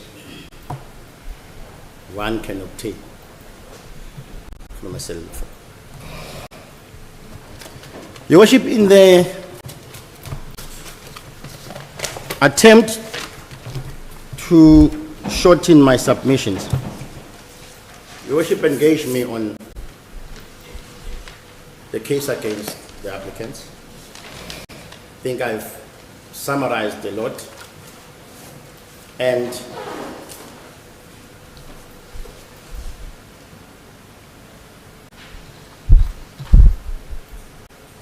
the bit of our evidence is circumstantial and the other got direct evidence. But the combination of the two is so powerful that there's no way that your Worship can say, at the face of it, there's a strong case against the 5 applicants. Forgot just one thing about applicant number 2, Your Worship. On the interference. Somewhere in the state's affidavit is indicated about the instructions he gave when the firearms were returned back to destroy the evidence. Something is mentioned there about destroy this evidence. Yes. That is now instruction from number 2. Yes. And if you take that to the next month in period 53, where the IO says when it got to the scene where the Mercedes-Benz was armed, there was Coca-Cola spread all over it, as well as there was an attempt to set it alight. There was matchsticks and all of that. That evidence links as well, that case links as well to number 2, present before you, and the others. Now, if you follow what was uttered by accused number 2 in February, and what transpired when the Mercedes-Benz was abandoned. Further, stated in the affidavit that there's a voice note that was found in his cell phone about tracing who is informing the police. Somewhere in one of the paragraphs, he's trying to get the names of the people that are informing the police about them. Is there in the these are all conducts, Your Worship, indicative of the likelihood of interference. Fortunate enough, Your Worship, the investigating officer in his affidavit dealt with each applicant, with each leg. All I can submit is Section 64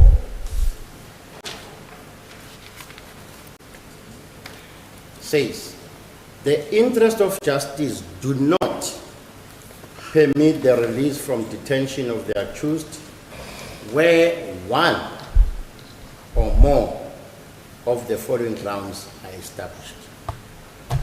We don't need all 5 to be established. A minimum is 1. There's also 2 that you can put. If it's established, the evidence is there.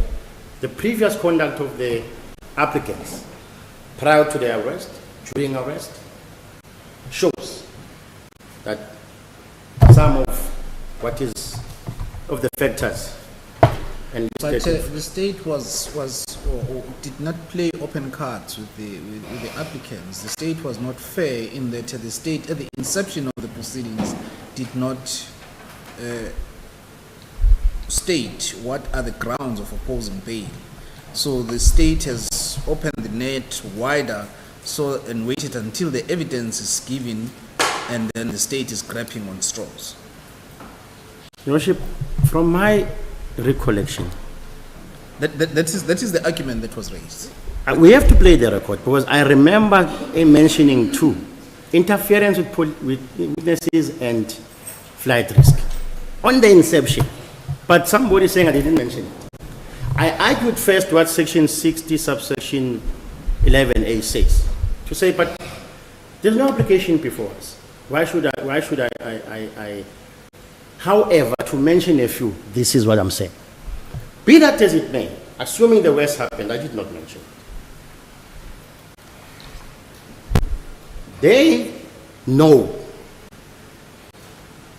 They know what they are supposed to do is to adduce evidence to satisfy this court of the existence of exceptional circumstances. But their application is frustrated if the state do not outline what the grounds are. I'm coming there. Yes. I'm coming. Now, that is the first line. The second line is, they know what needs not to be established in terms of section 60. Point number 2. Point number 3, the state now gives an affidavit. This is it. Answer this. This is what we're saying now. Here's the case against you. Here are our fears for your risk and everything. Aldi alteram partem. Now you know. They were given a chance to reply. How much more can one be given an opportunity? And in the midst of all of that, Your Worship, the state stands up and says, we're trying to assist you. Also do this. Also adduce this evidence. Also do this. You can't rely on this evidence. We have been active enough to say this is how it's supposed to be done. But the bottom line is, when Exhibit G was given, every one of the applicants was given an opportunity to answer to it. And which they did. And the state, Your Worship would recall, requested the chance to say, but we have raised new facts. The court said, no. That's enough. We left it at that. There are certain things that they have raised that we have not responded to on their replying affidavits. But a chance has Regarding been given, Eswatini matter. as well as a few, Your Worship, that they have raised. I might, because this was going to be my last point on this aspect. And I know my learned friends will want to reply, but I think we might also need another 5 minutes break. I've been 5 minutes should be 5 minutes, please. thank It's you. 11:53, 11:58. I'm coming back. Collagens.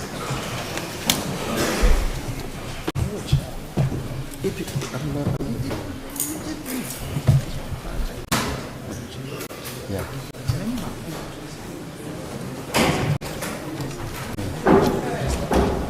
It's there. I think it's there. Where's my phone? Okay. Well, now we're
May I recall the matter, Your Worship, of State versus Lindogushe Panazi? Yes, thank you. Others. Case number 23/5126. You may proceed. Thank you, Mr. 2156. Your Worship, I see on my exhibit R, I said case number 5126 instead of saying 2156. 2156. And you cited me as VI instead of VV. My apologies, Your Worship. It's not the first time. You first called me Nkwanas. Your Worship, I profusely apologize.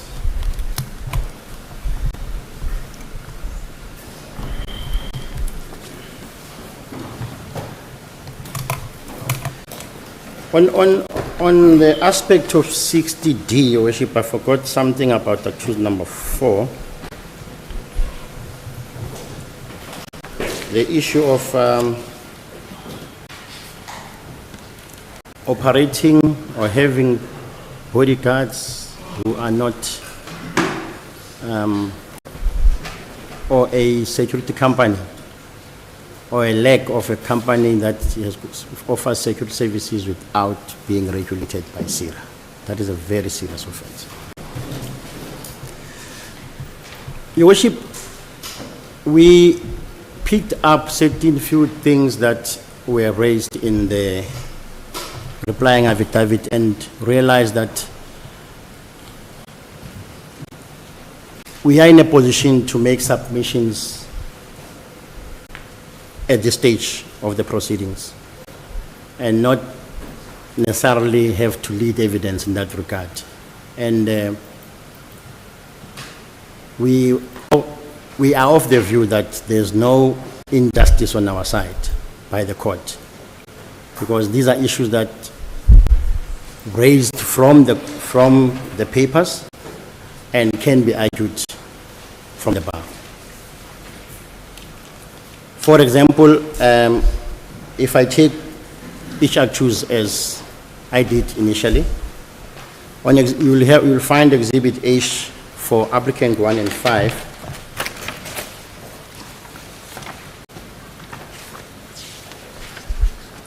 where in paragraph 4.4, it is alleged that the state rely on the evidence of informers, which we disagree with, because in paragraph 4 of Exhibit G, the investigating officer clearly stated where he obtained this evidence from a number of sources.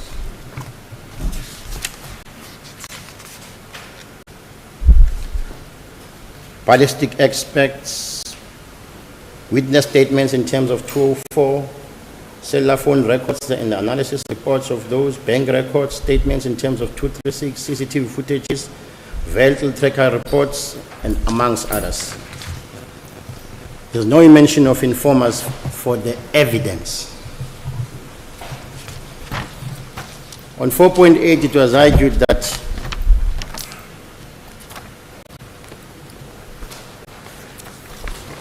the court must think of whether to admit or not. I think the issue that was raised, the admissibility of certain evidence,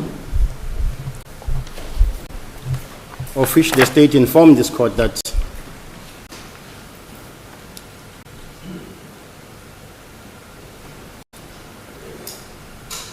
the state has given evidence that it has against the applicant. Instead of the applicant dealing with the evidence, the applicant chooses to shift the focus of this court to a trial court by saying, do not admit that evidence, do not admit that evidence, whereas it is evidence that is admissible in these proceedings.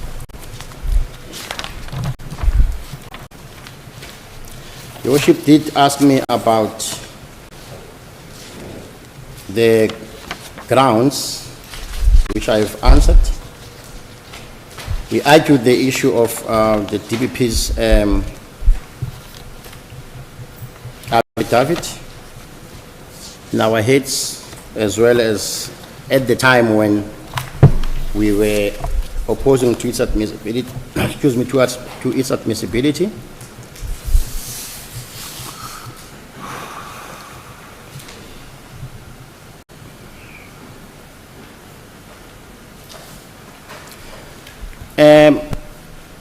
There's a misquotation of the DPP's affidavit on paragraph 27.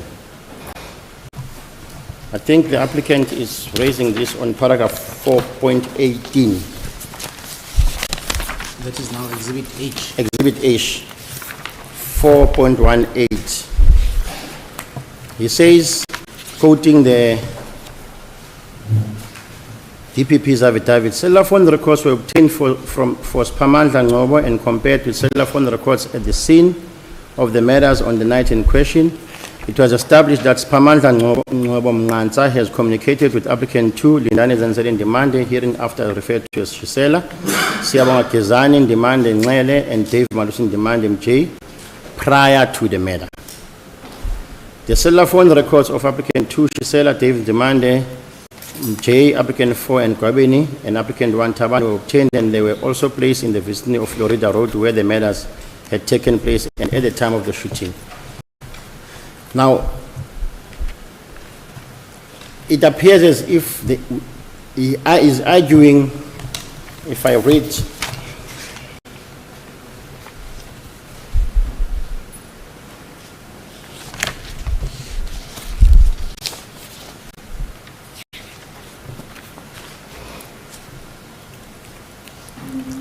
the DPP's paragraph 22, Your Worship, talks about communication between Ngobo, Gwabeni, and Lindane on the night in question. Paragraph 27 of the DPP's affidavit speaks of the communication between Ngobo and applicant number 2, Shisela, Siyabonga Ndimande Nxele, and Dave Malusi Ndimande, prior to the murder. The argument is that it seems as if we're placing Spamandla at the scene. We're not saying that. We're saying there was Spamandla's phone was picked up at the scene where the Mercedes-Benz was dumped. And following it up, now having established that this is the getaway vehicle, who bought that voucher? That's when we established this is the person. Who did this person communicate with? We established he communicated with others. When? What is the relevant period on the night in question? That's when we managed to say, now we have picked up other cell phone numbers of other role players. Who are we putting at the scene? We are not saying Spamandla communicated during the commission of the offense, but prior to that.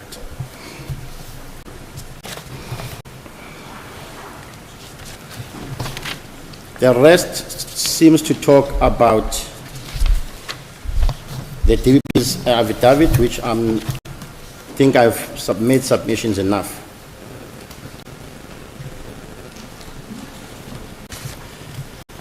Now, the issue of applicant number 1 being granted bail by Mr. Singh seems to be one thing that has been raised. And I think I've argued that in our heads to say that we are not bound by that decision, and the facts and everything else are different. The issue of the cell phone record in relation to our case, I've argued that. The issue of the asthma, I think I've argued that as well.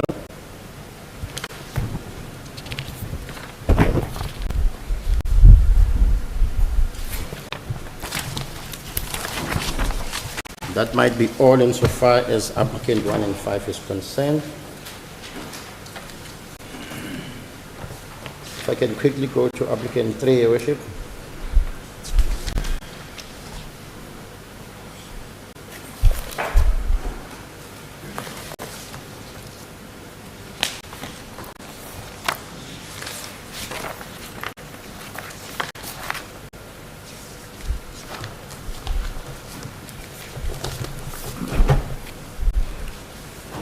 Then there's nothing more to add on applicant 3.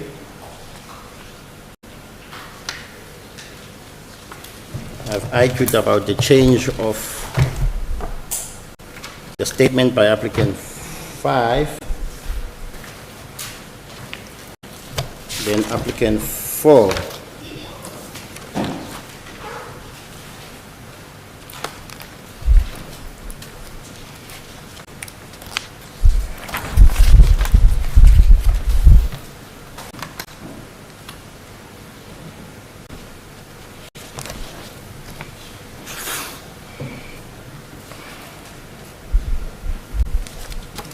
Your Worship, there's an issue about on Exhibit M for Mama, paragraph 19. There's allegation that another indication of this, that is now Mr. Pillay not being truthful to the court, is that one of the suspects who attempted to set the Mercedes-Benz Allied purchase airtime from a tuck shop a few meters from where the vehicle was abandoned. This honorable court is not informed as to the date upon which the Mercedes-Benz was allegedly attempted to be set, as well as the date upon which one of the suspects allegedly purchased the airtime. I don't know where applicant gets this, because on paragraph 24 of Exhibit G, 2-4. Paragraph 24, Your Worship. 24. On 6 March 2023, I was informed that the Mercedes-Benz used in the commission of the murder and attempted murder on Perea 53 was recovered near Kato Mena Informant Settlement. I attended the scene and established the following. So it's there.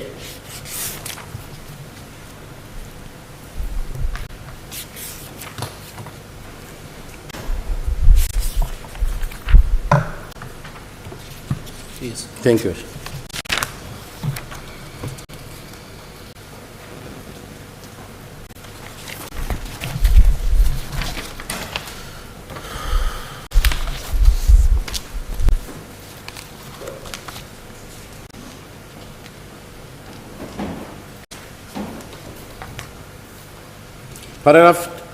Exhibit M, paragraph 25.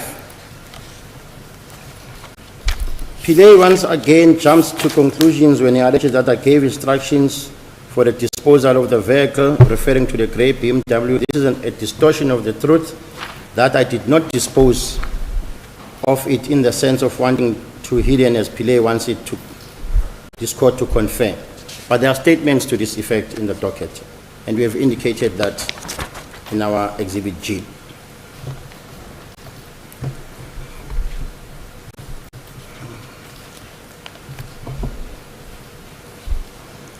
Your Worship, I'm trying to make sense of the relevancy of, if anything, about how entry was gained in the house of applicant number 4 in this bail application. Nothing of substance as evidence linking him to the offense or to this bail application was found, so as to allege. I'm trying to make sense of the connection thereof. The state is saying, no, we entered as the policeman normally enters to come and look for a suspect. But much is made of it.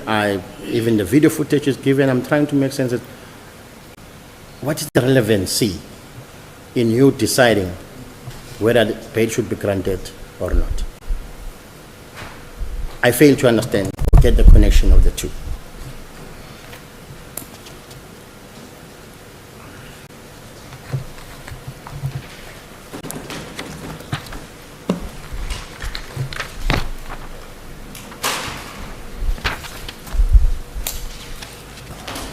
Your Worship, much has been said about, on paragraph 28 or page 10 of Exhibit M, about Pillay saying there's an element of evidence suggesting offenses committed under gang-related activities. The state is collecting evidence to substantiate these charges.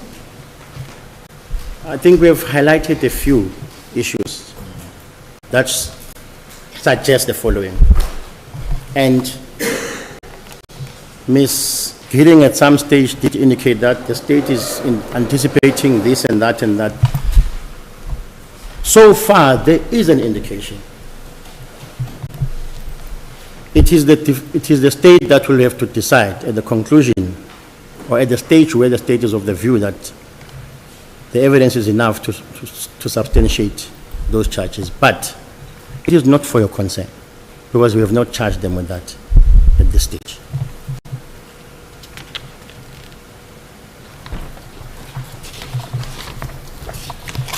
May I approach my colleague as well as my investigating officer to see if there's anything that they would love me to address on before I expose myself to the court for any questions that the court might want to ask.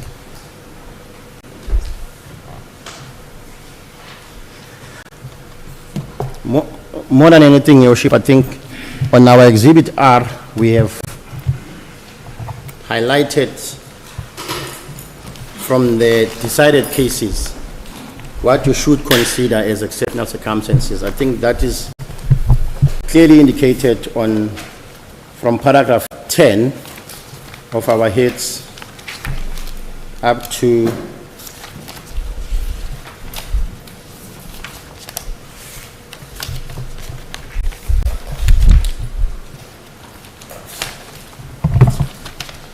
paragraph 37, and have raised numerous case law which in essence say one of a few, for example, Mazibugo's case say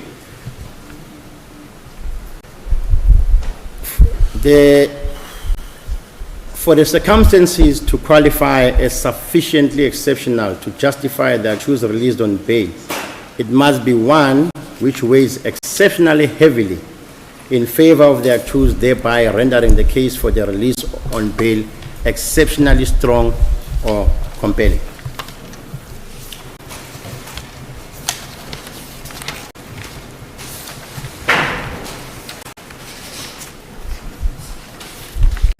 Now,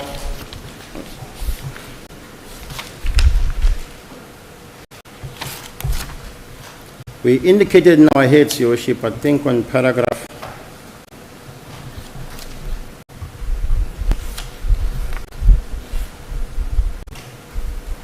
if the court can just bear with me, there is one paragraph I'm looking for.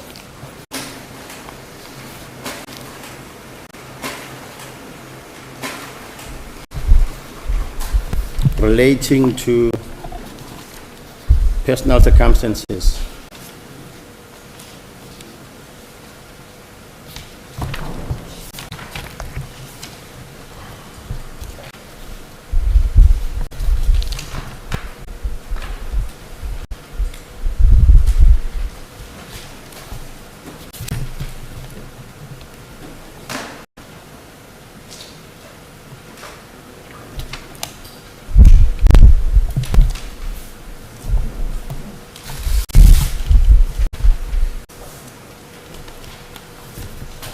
Sure, Your Worship will find this, but I think I've made submissions there of about the ordinary nature of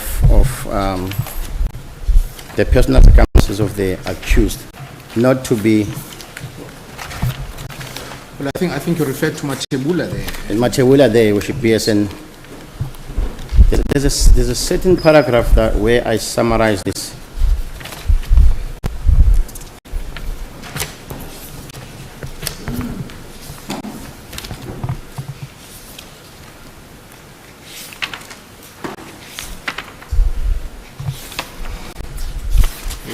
We even argued the issue of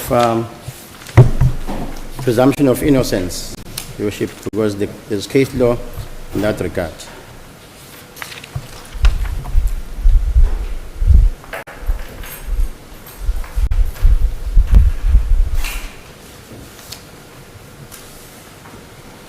Yes, Machebula. It's one of those.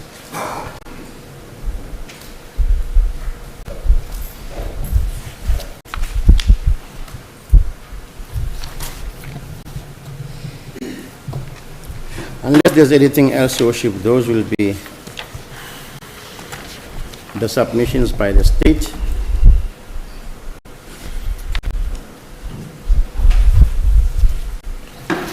Of course, in supplementing the heads of argument that have been drafted and handed in. No, thank you. Unless there's anything else, Your Worship. No, there's nothing from my side. Thank you. Mr. Motsoane.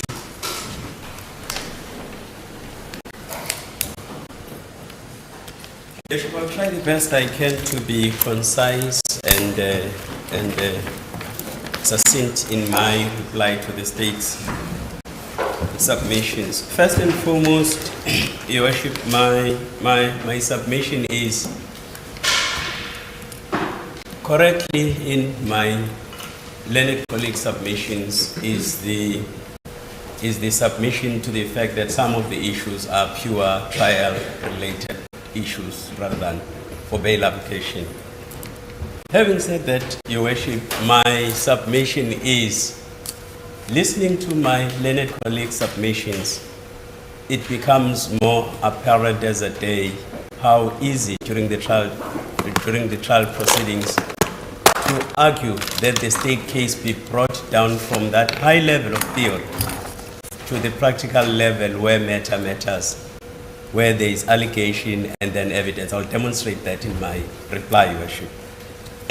With regard to the charges, my learned colleague stated that the state may choose to put as many as the state can. And the court does not have a jurisdiction when it comes to the decision whether there is splitting or duplication.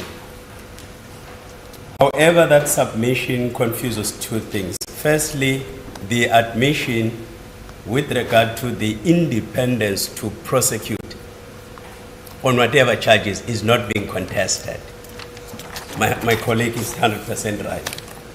But the problem here is, with the applicants shouldering a responsibility in terms of Matebula, in terms of Pulampula, in quite a number of cases, to exhibit and demonstrate to this court that the state case is subject to doubt and is non-existent. And Section 6011A saying that responsibility must be discharged on a balance of probabilities. Invariably, Your Worship, on the other side of the coin, if one side is made out of that responsibility, on the other side of the coin is the accountability. Can one shudder to think if the applicants before this court did not say anything about this quite long list of charges? As we are applying for bail and we are called upon, as the court correctly stated yesterday, that this is the game where questions are posed for answers. Unfortunately, some answers have to be questioned. Therefore, Your Worship, based on that, we have to say something about the duplication, about the splitting.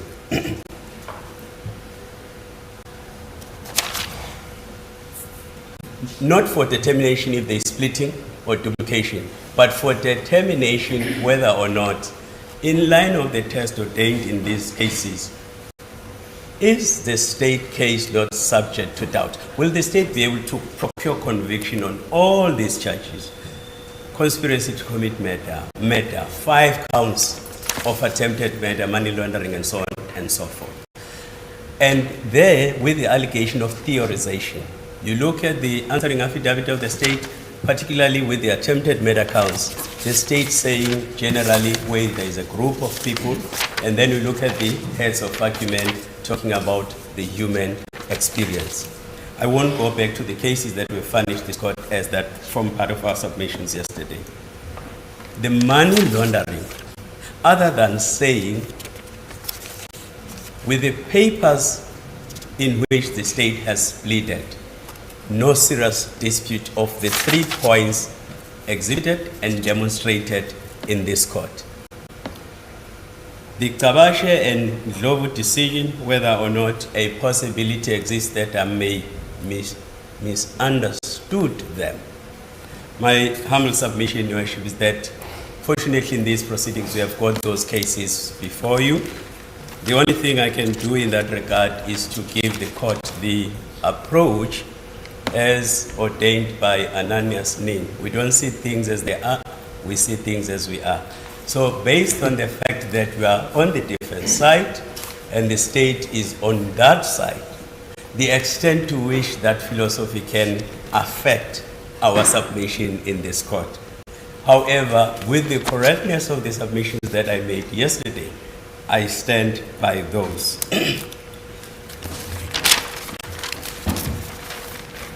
Your Worship, with regard to joint possession, the issue of the duplication, the state submitted to what degree and extent the state will place reliance on R versus Tebello.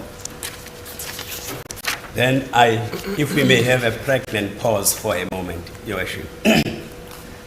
You have got the state talking about the inferences. We have got the allegation of the informers in this case. The allegation of informers, to what extent can one say that evidence has been presented in this court? This court ought to take it as an agreed fact. Yes, out of the 4 facts. Take it as an agreed fact. You look at the accused. Accused number 1, Mkwanazi says, initially, the investigating officer was so frank with the court, telling the other learned magistrate, I had to interview the parents and the siblings. And accused number 1 saying, at the bottom of my heart burns this unquenchable desire. Why is Mr. Pillay not talking to my parents and the siblings this time around? This morning, you hear the submission by my learned colleague from the state saying, that name can't be disclosed. Fine. You have got the allegation of Enzeleni. This court posed a very direct question. No affidavits confirming that he couldn't be found. He was disappearing like a morning mist. Again, allegation he was no longer staying there, staying in Enzeleni. Why no affidavit from a person deposing that this is a fact? Again, non-disclosure by the state. So, Your Worship, it is common cause in these proceedings. If the state is saying great deal of reliance will be placed upon inferential reasoning, assuming there is a conviction, we all know. Once there is conviction and the judgment is having its accent on the fact that the evidence was circumstantial, inferential reasoning, does the court refuse leave to appeal under those circumstances on the basis that another court adopting a different approach, overemphasizing the facts underemphasized by the court may arrive? It verily grants the leave to appeal. Your Worship, the delays. If Your Worship, okay, let me put it this way. The Snyder's case, my colleague has correctly submitted. But Your Worship, the benefit one has in these proceedings is, with this honorable court, with so many years of experience on the bench, there has been once a circular from the late National Commissioner Jackie Selepi, so clear. You arrest to prosecute. You do not arrest to investigate. And if I make reference to that, Your Worship, the court may bear with me.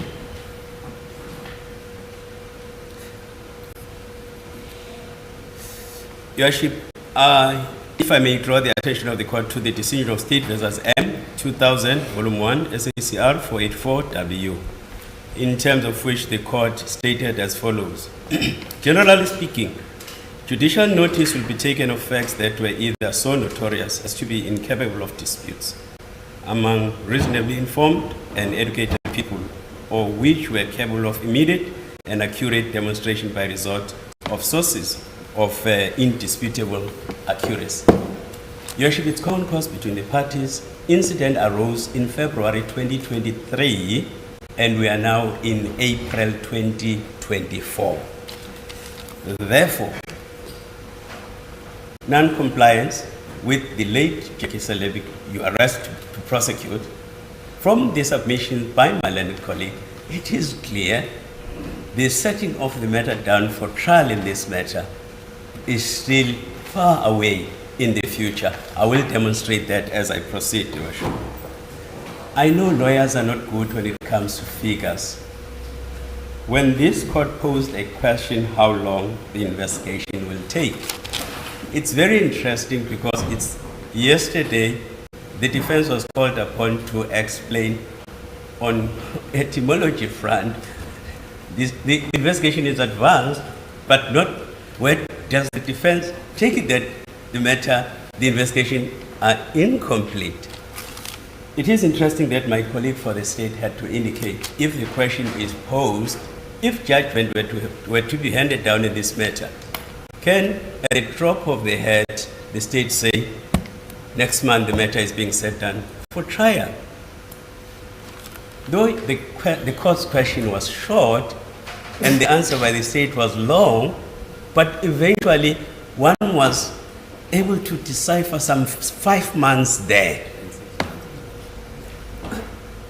Then another critical point, which makes the application so profound by the applicants that they've proven beyond reasonable doubt, not even on a standard that is required of them, why they are capable and suitable candidates for their release on bail. Your Worship, if one reads my heads of argument, reading the papers, the pleadings before this court, my heads of argument exhibit M, page 7.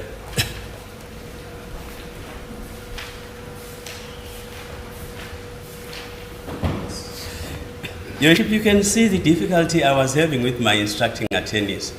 Reading the papers, trying to establish, will the extradition be an issue here? I had to resort to that case by colleagues in Sonke Gender Justice Network versus Malema, wherein colleagues considered the words of the author Samuel Butler, 1835-1902, that words are nothing, words are the clothes that the thoughts wear, only the clothes. Then I explained why we're to rely there. As we are going through the state papers, we were asking ourselves, then today, my learned colleague is making submission about the extradition. My learned colleague, when he submits in this court, he says, with regard to the extradition process, attempts will be made that is sorted out as soon as possible. That was the submission. However, Your Worship, at a practical level, the last extradition I did with my colleague, Mr. Volmarans, in Mpangeni, before the magistrate, Mr. Nchangas, I think it took 2 to 3 years. That extradition, because with the extradition we've got one problem. First, we have to get the alleged fugitive, if he consents to the process. If he consents, it becomes quicker because the magistrate will break the seal of the application papers, will make an order to surrender with the specific order that subject to appeal and so on and so forth. And then the fugitive will also waive those rights to appeal and so on and so forth. In my matter with Mr. Volmarans, the fugitive waived that right to challenge the extradition to UK, to appeal the decision of Mr. Jangas in Mpangeni. Nevertheless, it took, I think, between 2.5 years or 3 years. Then, in paragraph 15 of my heads of argument, I state as follows. In actual fact, the Extradition Act provides, Section 4.1, subject to the terms of any extradition agreement and any request for the surrender of any person to a foreign state shall be made to the minister by a person recognized by the minister as a diplomatic or consular representative of that state, or by any minister of that state communicating with the minister through diplomatic channels existing between the republic and as such. That is the process that causes the delay. As a result, Your Worship, because of the recognition of that delay, what would the state do allowed by the international conventions? It's then that we see that DPP affidavit in these proceedings. The state will draft a request for a provisional arrest, saying, in the light of the fact that the possibility of a delay between the requested country and the requesting country to have the fugitive brought back to first justice, can they not be provisionally arrested? That is why the requested country will first receive the provisional arrest papers before receiving the extradition papers. It's a pity in this matter there is that confusion, because in the media it's as if what is being dealt with outside is extradition, whereas, as far as I'm following it, is still the provisional arrest of the fugitive. So, Your Worship, which means that submission that... In other words, the extradition itself has not started yet. Pardon? In other words, according to your understanding and following, the extradition process has not started as yet. Your Worship, I think 2 or 3 weeks ago, I saw the Minister of Justice, Mr. Lamola, saying he signed the papers. From there, they should go to the International Relations Minister. From there to the ambassador of the requested country. From there to the Minister of International Affairs in that country. From there to the Minister of Justice in that country. From the Minister of Justice to the prosecuting authority in that country. And then, Your Worship, with regard to the submissions that are being made today, it is as clear as a day that the intention of the state is to prosecute these accused jointly with the fugitives who are in Swaziland. That came out clear today as my colleague is addressing. The decision whether or not to separate the prosecution, it would appear that that is in ice. It is not a plan A, the way I heard the state addressing. It is on that basis, Worship, I'm submitting that that process has to be looked at in a bigger scheme of things, as it touches on the accused right to a speedy trial in terms of Section 35 of the Constitution, as it is loosely translated that justice delayed is justice denied. That is why it had to be brought to the attention of this court as an additional reason that this process on its own will put a spanner which will transgress the accused's right in terms of the Constitution. It's common cause that the preamble to the Constitution confirms everybody to have a right, and those rights to be protected, promoted, fulfilled, and protected. I think 4. Yes. So it is on that basis, Your Worship. Your Worship,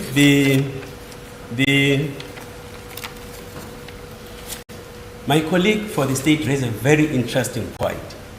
It's a point that confirms how difficult it will be to separate the prosecution of these applicants before court from the alleged fugitive in Swaziland. Among other things, when I was listening to him making those submissions, the variables and modalities around that aspect, my colleague for the state raised something that is sensible, that among other things, to consider the fact that will it be fair for witnesses to testify twice in the same matter? Which persuades strongly for plan A that the decision is for the joint prosecution. Your Worship, and then we look at the evidence as one is sitting. In this matter, Your Worship, we were so fortunate because before even the trial started, the DPP's affidavit After we started our presentation, it was out. You could see what evidence is there. And then the court is asking a direct evidence. What eyewitnesses in the legal sense are there for the state? I battled to get an answer from my colleague. I battled to get an answer from my colleague. I ended up recording as follows. One will identify one accused who is not here in court. One will identify the second shooter. No umbilical connection to the applicants before God. And then the other aspects that happened to play itself out during those submissions. Then my colleague addressed the court about the scientific evidence that the state will be relying upon. As I was listening to the submission regarding the scientific evidence, at a later stage, the difficulty attended upon even presenting the video footage. It's a security point at the airport, Your Worship, King Shaka Airport. If you make an allegation about the security point, invariably, that evidence ought to be there. I did a case where at a garage, they couldn't find a video footage. Unfortunately, I was for the defense. Client had me. 7-8 months later, I was called from the transversal server in Cape Town. They were able to retrieve it. Boom. We're not talking about a small entity, we're talking about King Shaka Airport. Another difficulty one is finding here, when the terminology of scientific evidence is spoken about, no details. I indicated, Your Worship, yesterday, we don't have a luxury of leaving things unexplained. It's unfortunate that the state got away with it here. What makes it scientific? What is scientificity about it? Because we are already, which forensic aspect we have to prepare ourselves with, because of the view that we are innocent, will challenge this evidence. We did not get that, and then R versus diploma. The scientific evidence and then R versus diploma. And Your Worship, with R versus diploma, whether or not the state will be able to satisfy the trial court about meeting the two cardinal rules of logic as ordained by Water Mayor A.J.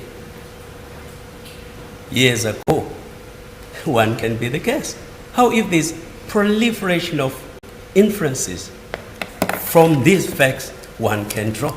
Because as I'm sitting here, I see a number of inferences playing themselves out in court. I mean, in my mind.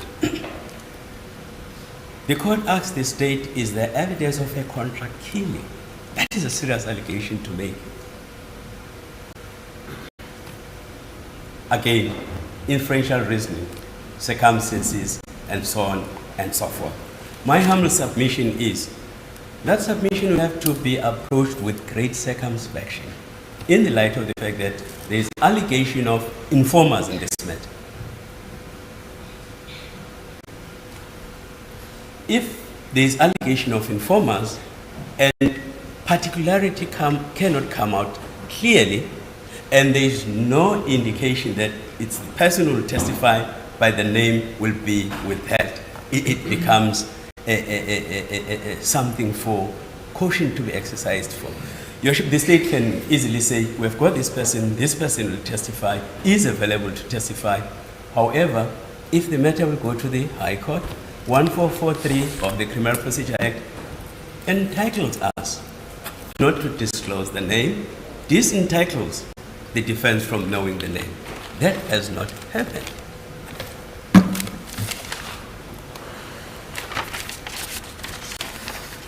Your Worship, the rudimentary principle with application proceedings, your case must be pleaded in the papers. As I'm listening to my colleague, quite a lot came out, but is not pleaded in the state case. I will mention quite a few in the interest of time, just to make an example. The possible time duration before matter is set down. In the founding affidavit, we are alleging it will take time. The extradition decision to prosecute jointly or keep in abeyance as alternative B, I can call it that way, because I couldn't get it clear, the theory around that, as to what stage will alternative B be resorted to. That one wasn't clear. Your Worship, the issue of the exhibit that is before this court, KP5. KP5, as you browse through it, I understand, Your Worship, that with bail application hearsay evidence is admissible. But other than the submission from the bar, what evidence does this honorable court have? Giving these details, it talks about Otilwane.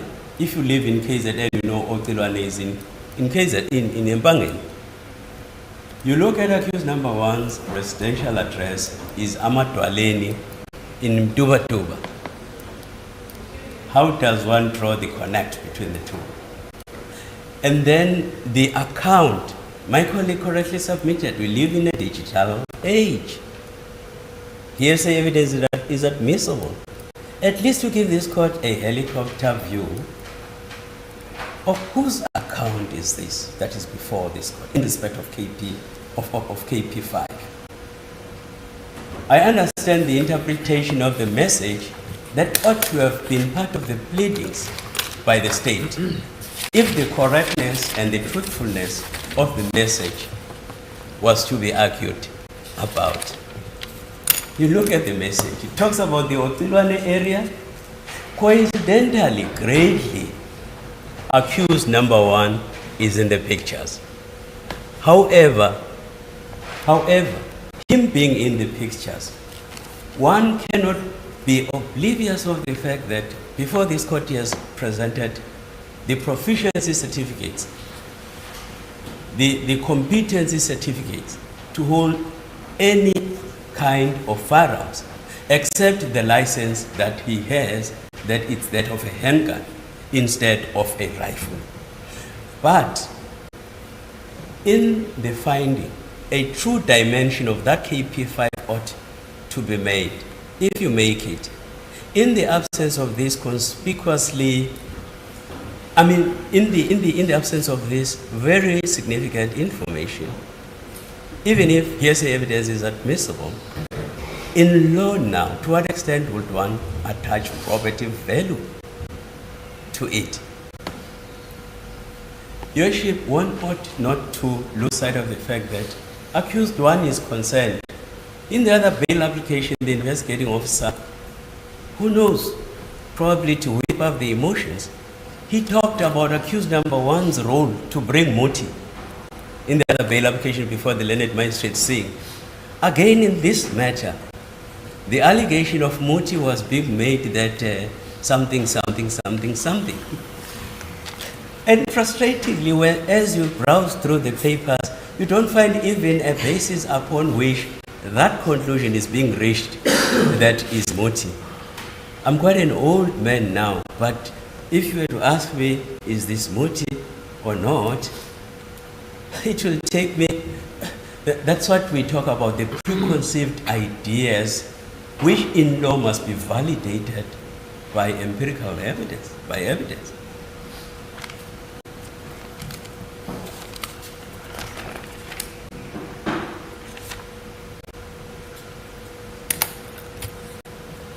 Your Worship, this court posed a very important question to the state. The explanation of the constitutional rights to accused number 1.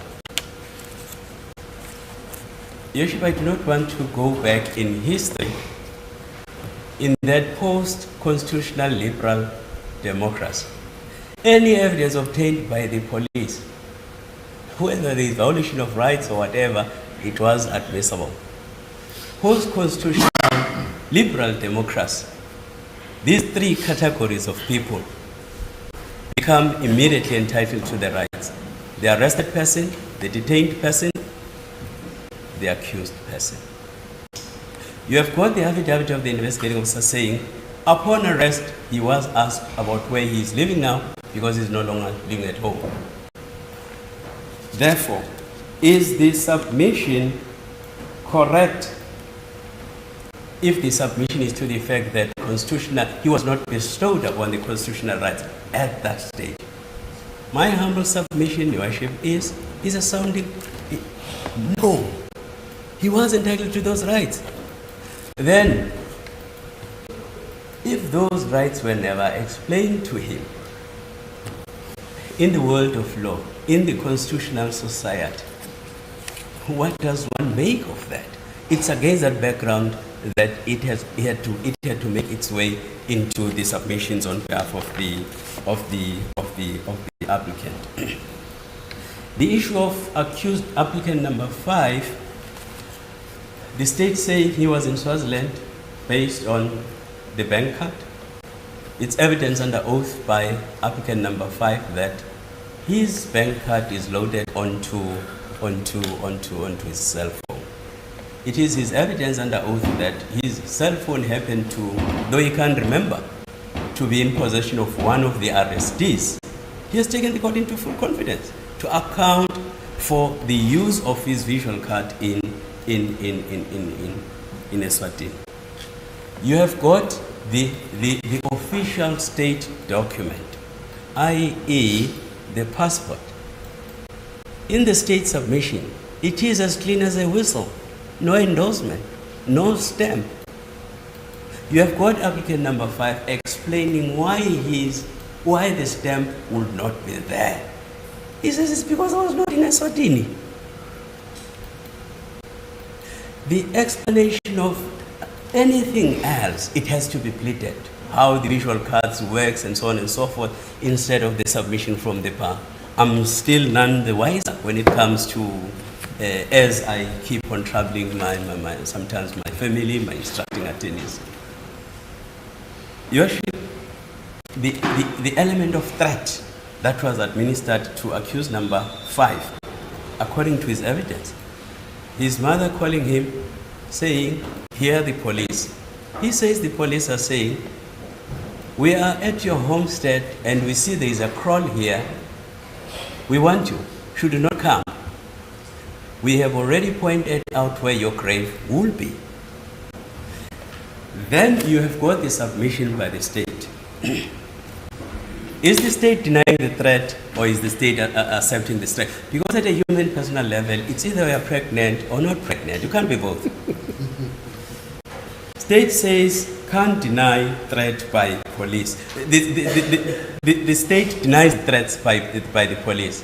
At the very same time, the state is saying the logic dictates that that could possibly have been an inducement to have brought pressure to bear upon him to gravitate to approach his lawyer so as to hand himself over to the police.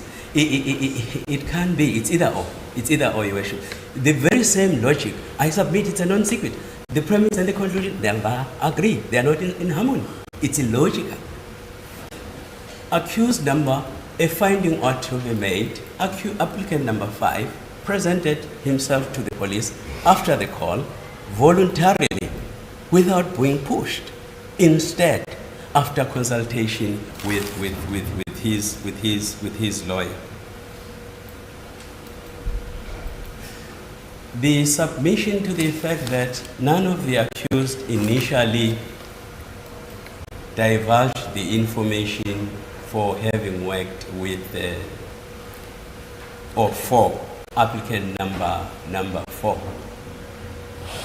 That submission should not be decontextualized. The reason why I'm saying this, Your Worship, we've got my colleague for the state again there. Did he disclose the reasons? Did he not? I heard him initially saying no, he stated about the state witnesses. But my humble submission, Your Worship, is I was watching the proceedings at home. The court has got the benefit of the record. whether or not at the inception of the proceedings, when the instructing attorney, Mr. Dlamini, extended the request to the state to disclose, if the state disclosed. And it is against that background, Your Worship, that there were a little bit of glitches in this matter because of the answering, the opposing, the replying, and so on and so forth. Hence, one ought not be confused why there will be a suggestion of new things coming out, because literally it's like one is changing a car tire while the car is in the highway at 120 kilometers per hour. So the issue of them, and what is important, Your Worship, if they make a disclosure what those payments were for, applicant number 1 says 100,000 rand was for the work done for applicant number 4. However, there is an additional 33,000 rand that had to be deposited into my wife's account for ECPED. Is it in dispute that applicant number 1 happily got married in February 2023? That is not an issue. That is not being disputed. And you look how applicant number 5 gave the identity of the transaction. He says the wedding things.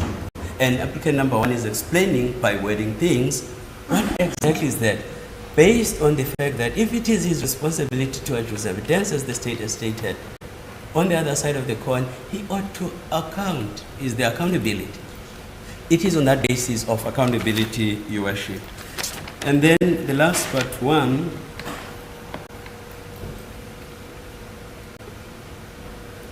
it doesn't make sense, they all get equal payment. It's common cause accused number 3 never got any payment. The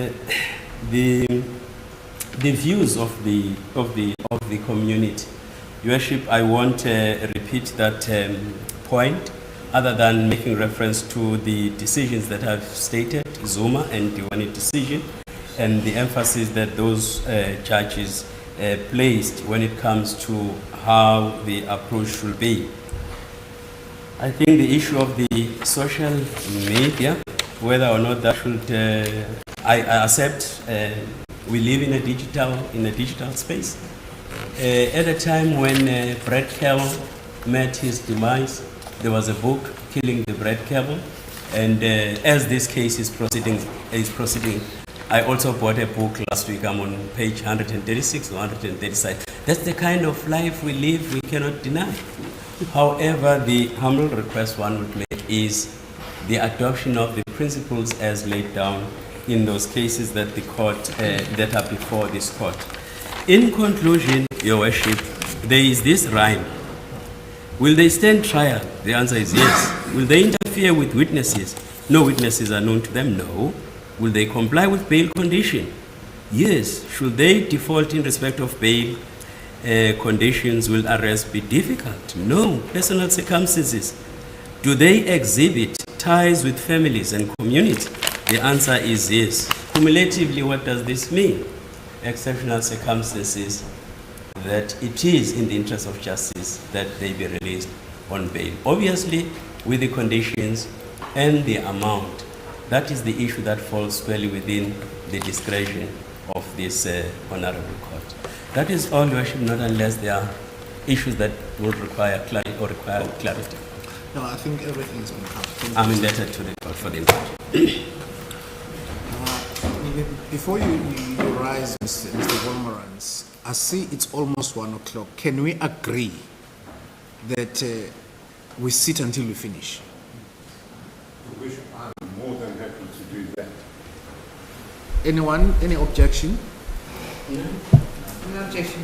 Thank you. Thank you, Mr. Wolmarans. Thank you, Your Worship. Your Worship, again, I will... I'll leave Mr. Taylor for 5 minutes. So there was an objection, but... No objection. I'm just stepping out to worship. Mr. Koga is here. Yes. I'll assume this situation. Your Worship, again, I will endeavor to be as brief as I can. Your Worship, my learned friend for the state has gone on and on about the onus and what the defense must prove. Yes, but the defense are not required to prove the state's case. The defense are not required to even assist the state in their endeavors to prosecute the accused. That is not the purpose. And then there is reference continually to the proceedings. Your Worship, with the greatest of respect to my learned friend, these are not proceedings. This is an application. There are rules that govern applications. They don't differ from one moment to the next.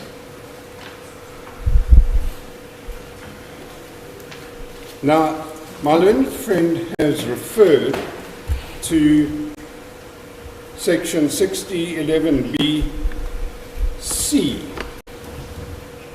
Now, if you read that section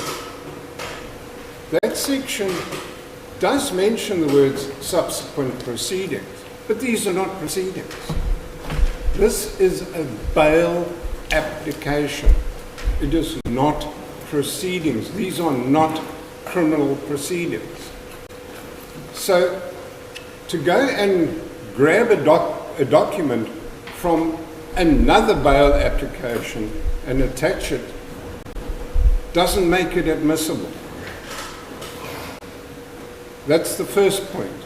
The second point is, if you read section 6011B subsection C, it refers to the admissibility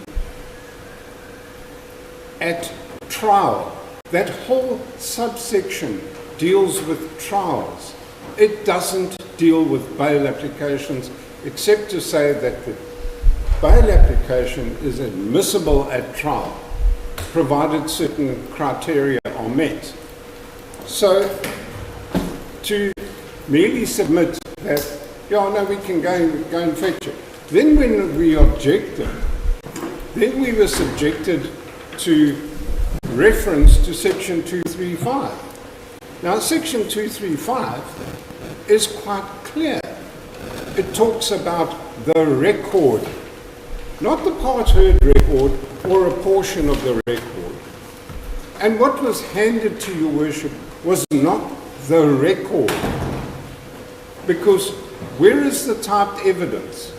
Where is the typed portion of that so-called record?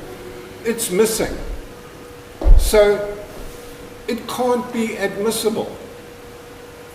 And any document attached to, no matter whether it's page 1 has been certified or not, it's irrelevant because it's not the entire record.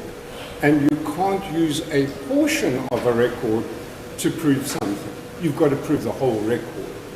And that has not been done. So any reference to any affidavit made by applicant 2 and that record is inadmissible in my opinion. My learned friend has said that he has made every endeavor to assist the defense. Well, your worship, I beg to differ.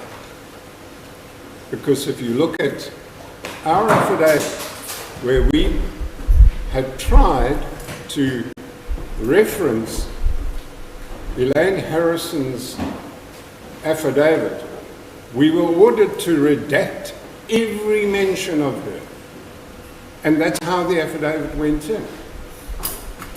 Now, how is that assisting us? Knowing that it is actually admissible.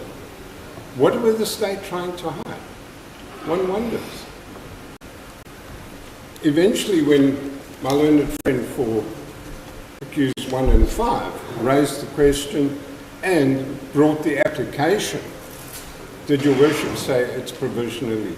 But by then, the horse had bolted. Our affidavit was already redacted. All of that evidence was expunged.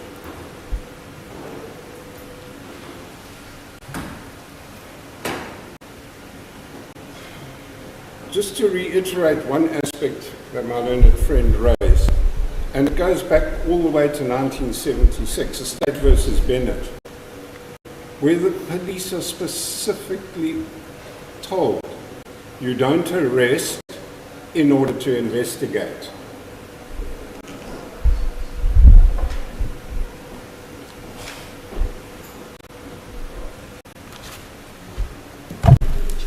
Your Worship,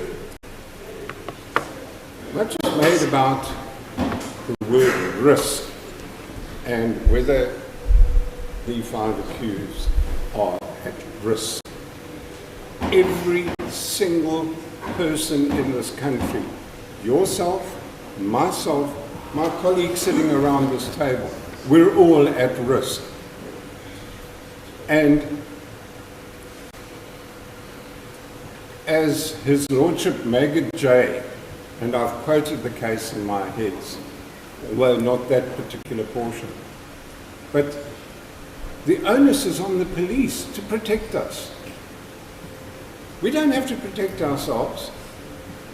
And if the police don't want to do their job, that's their outlook, not ours.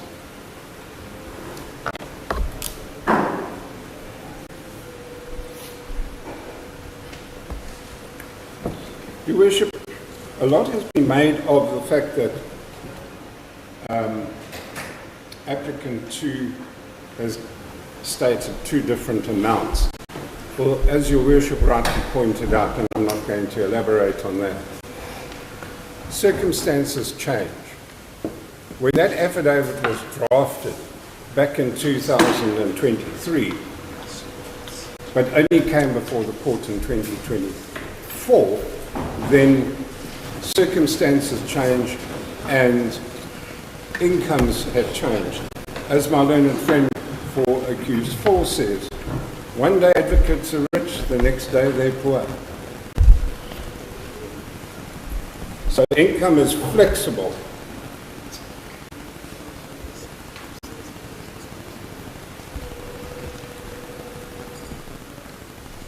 Your Worship,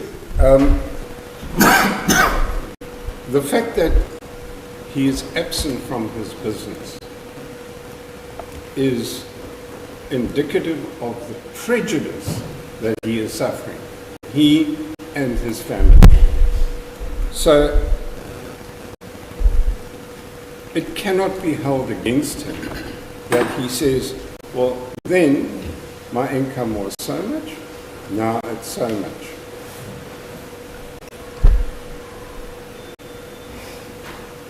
Your Worship, I've made a note here, hindsight is 20/20 vision, because our learned friend says, this should have happened, that should have happened, this, they should have done this. Yes, hindsight is 20/20 vision. We all know that. And that's what he's trying to impute on the applicants. Your Worship, my learned friend for Qs 1 and 5 touched briefly on it. And I'm not going to reiterate it, except to say that a lot of what my learned friend for the state said amounted to evidence from the bar, because it's not substantiated by Exhibit G.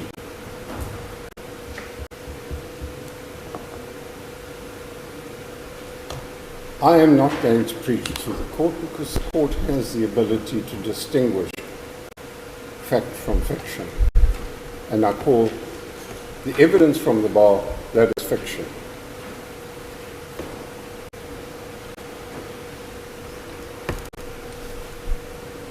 Your Worship, it is reprehensible of the state, and again I refer to documents which I submit are inadmissible, to try and slip in through the back door evidence which should only be dealt with by the trial court, and which quite clearly, as stated, is going to be challenged. To try and slip it in. It is significant that Mr. Pillay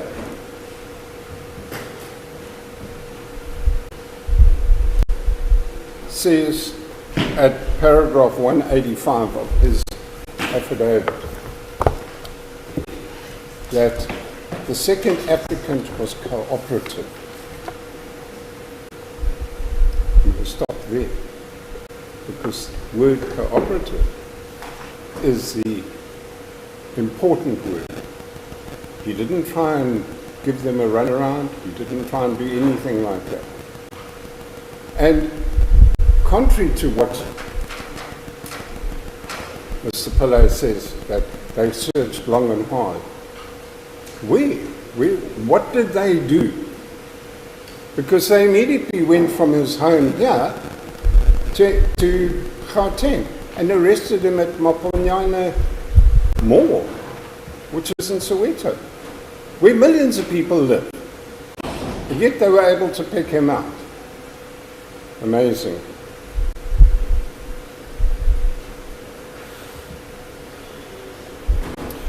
Your Worship, one aspect, and again, hindsight 2020 vision, we are not informed by the state. We are told about this message on a phone. We're not told who the conversation was between.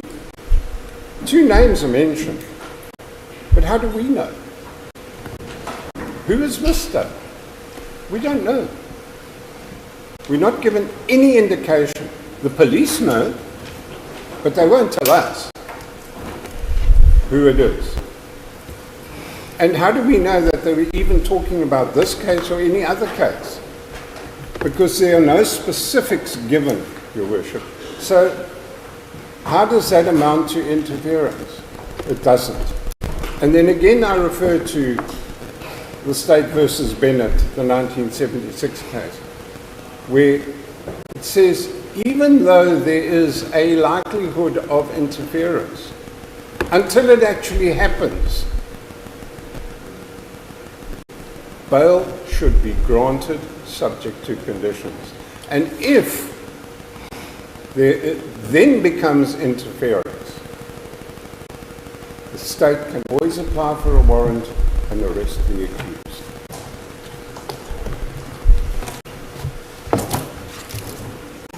I'm in a somewhat disadvantaged position. I'm aware of a case. I don't know whether you have a copy with you. Does it say so the damage should be done first before anything can be done? So, Your Worship, could you hear? I say, you're saying it says interference even though there is suggestion. It's in the head note, Your Worship, of the Bennett case. You don't happen to have it with you. I unfortunately didn't bring my bundle of cases with me. I'm trying to see logic in this. Wait until the damage is done before anything is Your Worship, I'm just saying what the Judge Force said. but that's why I'm saying I'm trying to look at the logic. Yeah. Your Worship, I don't question the judges and their logic. Okay, proceed.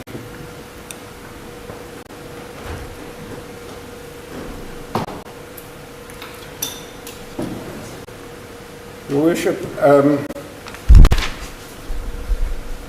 finally, the opinions of the investigating officer without tangible evidence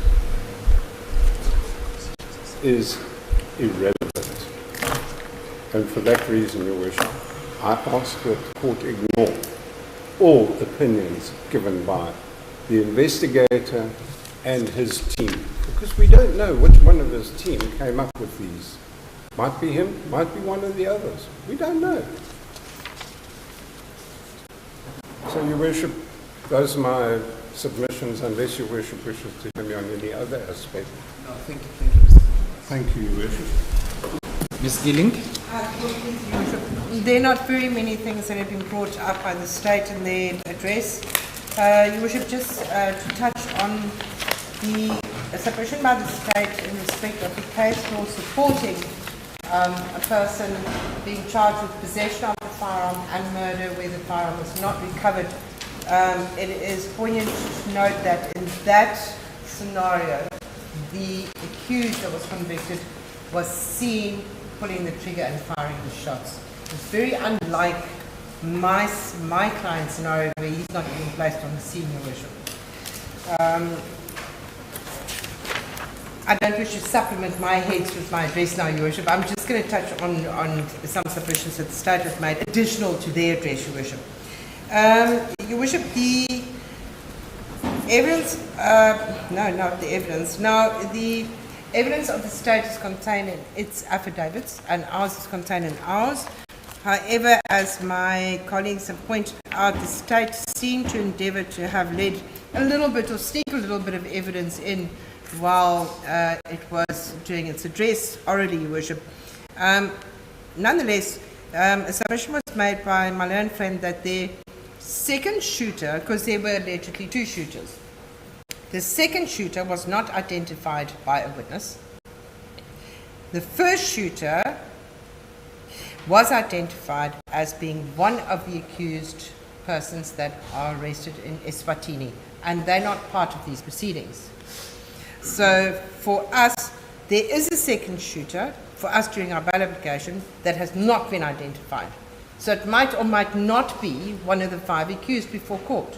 That's by, say, admission from the state side to say there is a second shooter, yes, but that shooter has not been identified. So who the persons before court at this point in time, it cannot be said that there was an identification of a shooter. It could be the second accused in Eswatini, the second shooter. It could be a person out there that does not form part of proceedings at all between Eswatini and South Africa, Your Worship. Your Worship, in respect of payment, the state was asked to just respond on payment to my client, applicant number 3. The state then chose to rectify that lacuna in its case in opposition of bail to say, well, they suspect he might have received cash and he's developing homes with us. Your Worship, that is not evidence before court, Your Worship. It is a little bit slid in from the side, and the defence is asking the court to disregard these submissions. Every time the state is asked the question, the state, instead of addressing the question, slipped in a little bit more evidence, Your Worship, as if it were their opportunity to do so, Your Worship. In any event, it seems improbable that you are going to do housing developments with 133,000, Your Worship. It's the first time we've heard about this cash exchanging hands. It was unfortunate that the state had said there is intelligence or there is information. They're still checking. But yet they do refer to my client as a person that is living in such poor conditions that it's almost like he has nothing to lose. It's a room without any belongings. They could have brought it up at that stage, Your Worship. It was never brought up that my client is a person who's now a property developer of 133,000 rand cash he received. It's utter nonsense. Your Worship, in respect of, the court can bear with me for 1 second and I can be brief. In respect of the submission that my client and the court had asked me questions whether my client shows a propensity to commit offences that are serious, such as these, referring to the pending cases, Your Worship. The state had indicated in its address that applicant 3 is not supposed to be on scene. His role is to not be on scene but supply the machinery, that would be vehicles and firearms. And then he goes further to say he's not placed at the crime scene, and the doctrine of common purpose, if it can be proved, will then sustain. But he also referred to the pattern that follows, which sort of implies, perhaps, that the other cases that are being referred to, my client is also not placed on the scene as a shooter, Your Worship. However, we've not gone into the merits of those cases, but to go further into these cases to close holes. It's putting the state in a precarious position and assisting the court in saying, what are you saying about applicant number 3? He's not a taxi owner. He's a person of very, very meager means. To say he's the organizer, the collector of firearms after the incident. My client was in hospital after the incident. In respect of the Mercedes-Benz that my client allegedly had delivered that was robbed sometime early 2023, Your Worship, my client is not charged with the theft of that vehicle. There's another person charged with that theft of that vehicle, and that matter I think had come before court for an adjournment and will be coming before court as well. That is a Mercedes-Benz, not my client, and not in this matter. So I think this allegation that my client was at some of these offences, all the alleged offences, we're going back to the age of 19. He's now 21, Your Worship, looking at all the pending cases. It is a bit improbable to believe that a young man of 19 would be trusted by all these taxi associations and taxi owners to be the collector of firearms, distributor of firearms, collector of firearms after the incident, collector of vehicles, and off he goes again, Your Worship. That is highly improbable, Your Worship. Your Worship, in respect of the state's reference to the Motsoane case, in respect of prior agreement and active association, Your Worship, possibly we have not got a copy of this case. It was just brought to the court's attention. I agree that if the court said agreement, meaning prior agreement now, conspiracy, should not include a wider agreement. And I agree with that if the court held that, I do agree with that. And this court, so the state says, is it can be including a wider agreement if active association is proved. Your Worship, in this regard, we can say that there'd be difficulty in proving active association in this matter, Your Worship. It is submissions at most from the state that this is my client's role. And active association is going to require far more from the state during trial than just alleging there are arrangements, there's drop-offs of vehicles. All the evidence so far and the submissions from the state is there is CCTV footage, but we can't see who the people were. There was identification of the persons at the scene of the Wish restaurant. It was, as far as I can recall, the state said it was 2 of the applicants and suspected the person that one of the persons held in Eswatini, Worship, but not my client. My client is not put in the Polo. My client is not put in the Mercedes. My client is not put in the BMW. So at this stage, I think it's a stretch on the part of the state. Your Worship, in respect of the submissions by the state that in Mabel case 226-522 casings matched with the second firearm, in this matter, Your Worship, I can't see how this can be possible because the state submissions were that the second firearm has not been recovered to date.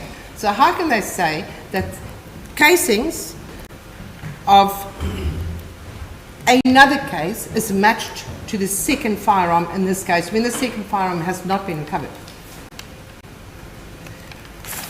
And that was on submissions from the state, Your Worship.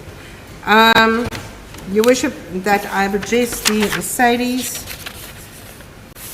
In respect of the finances and the 133,000 that my client could have perhaps received in cash, Your Worship, the state had not brought anything to court in respect of having inspected my client's bank accounts. Just to confirm, he did not receive money. I'm submitting that the state knows that my client has not been paid any money and that he's not linked to this offence. Him landing up in the middle of this, and the court may ask, now why would your client be arrested then? For all these offences that are now being consolidated and all the investigation teams are moving on them now. My answer would be that my client had, on prior occasions and prior bail applications, yes, he washes vehicles and so on and so forth. He lives in the area, he knows these taxi associations, he washes vehicles for money for them. So he knows of them. He's not associated with them as an owner. So Could it be that he was rounded up with the usual suspects? I don't know. But the benefit might lie with my client then in that regard of why was he rounded up in the first place, Your Worship. Your Worship, the issue about a public outcry that I think my learned friend is trying to move on something new, something he did not bring into his papers, would be public outcry. He did not really extrapolate on that in his papers, or in the, I would say in the investigating officer's papers, Your Worship, and the heads of argument, but he referred to social media coming out strong in respect of bail shouldn't be denied and so on and so forth. However, there's nothing brought into evidence to assist the court to see this. There's no captions or screenshots that have been attached to any affidavit to say to court, this is what we're looking at now. And the public are angry and they're demanding further detention, Your Worship. So that should be disregarded in that sense, Your Worship. Your Worship, I think that is all I needed to address. That was new. Thank you, Your Worship. Thank you, Mr. Lee. Thank you. Mr. Jefferson? As Your Worship, please. So, Your Worship, in order to address some of the submissions made by the state, it's really necessary to go back to the beginning. Now, the disadvantage, as Your Worship knows, of any applicant in a bail application is he doesn't have access to the docket. And the law essentially says, show me yours, but we're not going to show you ours. So what we have in applicant number 4 is an applicant who has been proactive. Now, how do you challenge what the state is going to say in your founding affidavit without trying to get some insight into what the state is going to say? For the most part, an accused can't, because he doesn't have access to the docket. Except in this case, and it was on the news. There was the application in Swaziland for the extradition of 2 suspects to be joined to this case. Now, these accused are arrested, and it's all over the news. There is this application. In fact, I think even the Commissioner of Police said he's disappointed with the counterparts in Swaziland for releasing everything to the media. So, in order to be proactive, in order to take the fight to the state and say, right, we're going to address each and every of your allegations because we've got nothing to do with it. The instruction was for my attorney to drive to Swaziland to get hold of the extradition papers, because any party requiring the extradition of any individual has to set out the basis of the case against that person. And that then gave this applicant insight into the case that he needs to meet. Now, I would surmise that that is why the state wasn't very happy with it, why they didn't want it included in this case, because it also serves to restrict what the investigating officer is going to say. He can't say anything he wants without any of us being able to check and say, well, yes it is, no it isn't, until we're allowed access to the docket when the matter is trial ready. And then following that objection, Your Worship ruled for various reasons initially that it wasn't admissible, and those aspects in the applicant's affidavit had to then be redacted. Now, the relevance of what I'm saying to Your Worship comes down to the 800,000 rand. And the state saying with some glee, well, how would they have known about the 800,000 rand, etc.? Can I take Your Worship to the applicant number 4's founding affidavit, paragraph 92.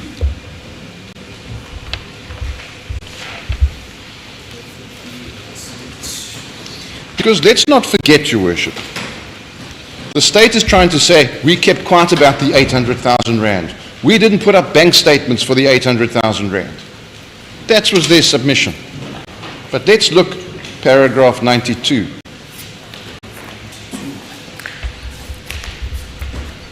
And let us not forget that this was deposed to on the 19th of March.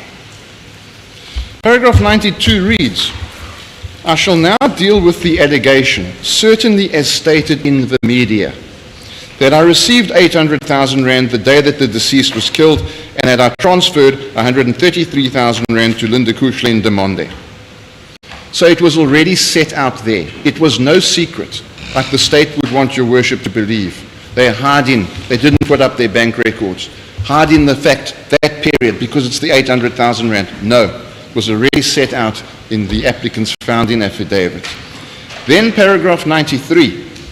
The 803,000 rand was paid to me from a reputable company whom I've done business with before. In fact, our business relationship goes back as early as 3 years back. Now, that really deals with the state's submission that applicant number 4 is trying to hide something in respect of not putting up banking records. And that is why we say it's common cause. It was out there in the media. It is, of course, my learned friend's words. We live in a digital age. Now, that really... Where is the statement for December up to March? December 2022? Well, Your Worship, 23 to March if it's not there, it's not there. But the question is where? Well, I would suppose with the banks, and it can be accessed by the police. But the importance of it is not that the fact that there are no bank records. It related to the 800,000 rand. That was the silver bullet that the state was looking for. That is, as I understand the state's submissions, as to we were attempting to hide this. But no, there was a full disclosure from the onset. You cannot say it's a full disclosure when there is a bank statement or part of the bank statement that is missing, and you cannot answer to the question, where is it? I hear Your Worship. I'm referring to full disclosure in respect of the 800,000 rand, which forms the bedrock of linking accused number 4. And I stand by that submission respectfully, Your Worship. Now, on that part, often it is not what is said, but it is what is not said. Your Worship, and even though Your Worship probed my learned friend, no mention made of Mfundo Glaba, the man who paid the money to applicant number 4. What did the state say in relation to that? Let's have a look. The affidavit of the investigating officer, page 25, I think it is, Your Worship. Is Your Worship with me? Yes, I'm with you. Thank you. The money was transferred from a bank account of the company Bright Circle Pty Ltd. According to the company records, Mr. Sidney Mfunda Glaba is the sole director of this company. When the money was transferred, a reference was used as consult. This, we are of the view, was done to disguise the nature of the funds, as same is viewed to be payment for the shooting. Yet the person who paid for the shooting, once again, isn't an accused here. Your Worship has not been addressed by the state on that aspect. And I would submit he's not here because the state is scared. For reasons only known to them, they are scared to make this arrest. Now, the reason why they're scared is because there's no evidence, because it is exactly that. One reputable businessman paying another reputable businessman for work done. The problem that the state has, and that they want to make our problem, is as long as our answers do not suit them, as long as our answers do not fit in with their preconceived narrative, they will say, we're not happy with that answer. But quite frankly, it's not for them to be happy with. It is Your Worship. Given the information that applicant number 4 has been able to search for, has been able to obtain, he's addressed everything. Now, I stand by my learned colleagues and their submissions, and I agree particularly, my learned friend in his address gave what I would say a fair amount of evidence. Now, yesterday, when I addressed Your Worship kept me on my toes. You say this, where did you deal with it? what paragraph, what page. And I'm sure that when your worship considers all of the evidence and our addresses, your worship will then look at what my learned friend said today and say, fine, what paragraph do I find that in the state's affidavit? And I'm going to submit to your worship that much of what was said today, your worship will not find, because it's not in the affidavit. And I'd like then to refer your worship to this decision. It is Maboho, it's spelled M-A-B-O-H-O, so it's Maboho T, and 117, as in the number 117, related cases versus the Minister of Home Affairs. The citation is 2011 ZA LM PHC 4, and it deals with the question of argument. Your worship will find it at page 7 of the judgment. Argument is not evidence, and it is not given under oath. It is merely a persuasive comment made by the parties or legal representatives with regard to questions of fact or law. Argument does not constitute evidence and cannot replace evidence. That, your worship, deals with everything my learned friend has said to your worship today that is not in their affidavit, and that's a lot. Then, your worship, just various aspects that were raised. Now,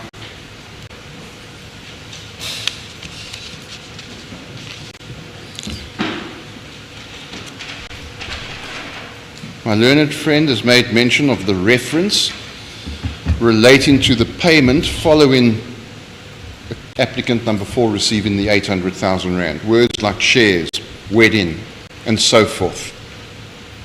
Well, that is what is there. There's nothing illegal in that. There's nothing concealing in that. You can put any reference you want. Could be your share for the work. Now, your worship will also recall that from the onset, in relation to the averment that applicant number 4 was at the airport, that he paid for parking, that he was in the BMW. From the onset, applicant number 4 said, and it's in the affidavit, the airport is a national key point. It has CCTV coverage. I challenge the state to produce CCTV footage of me in the vehicle. Today, the state answered that. And the answer was, we don't have any. Can't see who it is. Alternatively, and that's only from the toll road, the other part of the answer was, well, the airport doesn't keep it for that length of time. Now, the beauty of the applicant's affidavit, deposed to when it was, is that it's a contemporaneous note and recordal of various things. When he deposed to that affidavit, there is nothing to suggest that he had some inside knowledge of how long an airport keeps their CCTV footage. So when he challenges the state and says, I challenge you, show me the TV footage, I submit that some weight has to be attached to such a challenge. Now, in respect of the toll plaza coming from the airport, my learned friend has forgotten. If you drive from Verulam through and you join the N2, you go through that same toll plaza. It is not just restricted to the airport. And from Verulam, well, you can go in various directions all over, really. So no, it doesn't. It's not a one-way road only from the airport to the toll plaza. That's wrong. Similarly, Your Worship, the statements that were found in the cubbyhole pertaining to the BMW. Now, I've submitted yesterday, I submit again. It's not interference. Applicant number 1 was never an arrested person at that stage. He was never a suspect for anything at that stage. But it is consistent with applicant number 4 saying and maintaining, I've done nothing wrong. I'm proactive. I'd like to answer the allegations. That's why my instructing attorney was sent to obtain the extradition papers. Let us see what they say so I can address it. I'm not going to shy away from what he said. I'm going to deal with it. And that's what he did. That's what any law-abiding citizen should do. Getting statements from witnesses for the state. Well, Your Worship, there's no... Yes. Huh? And they're not witnesses in this matter. No, but they are witnesses in a case. Yes, Your Worship, but at that stage, this applicant was not a suspect. He didn't know he was a suspect. What business did he have with getting witness statement? Once again, Your Worship, you want to clear up what has occurred.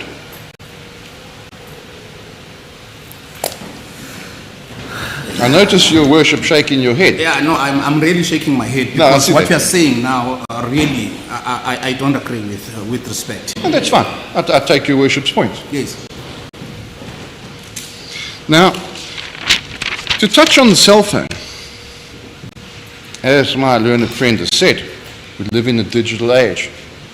What they don't take into account is you can have numerous virtual cards, same card, duplicate, identical cards, linked to various cell phones. You can have duplicate SIM cards. SIM cards can be swapped.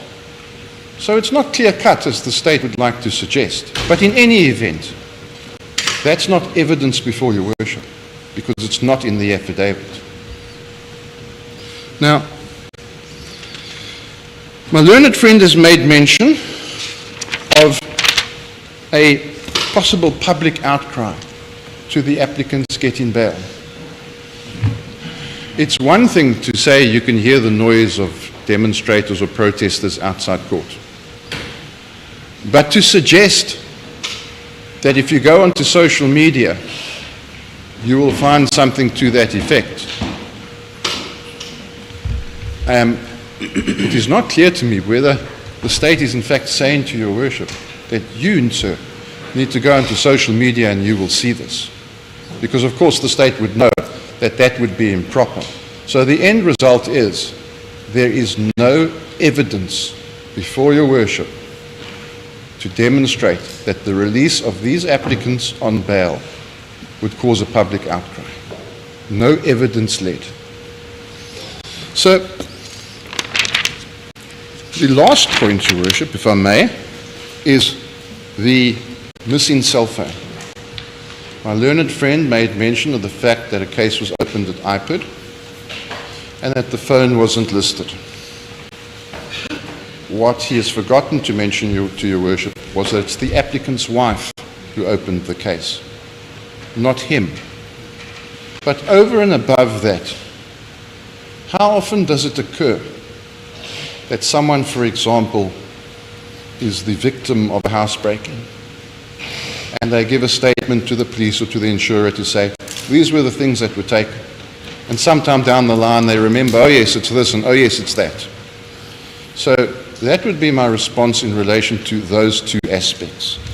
I note my learned friend in argument did not address the chances of applicant number 4 absconding, and I take that as a concession. There's no evidence to suggest he would abscond if Your Worship should release him on bail. There is no evidence that he would interfere with witnesses, tamper with evidence, and there's no evidence of a public outcry. So in conclusion, Your Worship, applicant number 4 has gone the extra mile to address in his founding affidavit what the state will say the case against him is, by obtaining the papers in the extradition, as well as just addressing what he saw on the media. So, Your Worship, my closing submission would be he has discharged the onus. It is in the interest of justice that he be released on bail with appropriate conditions and in an appropriate sum, as Your Worship should see fit. As Your Worship pleases.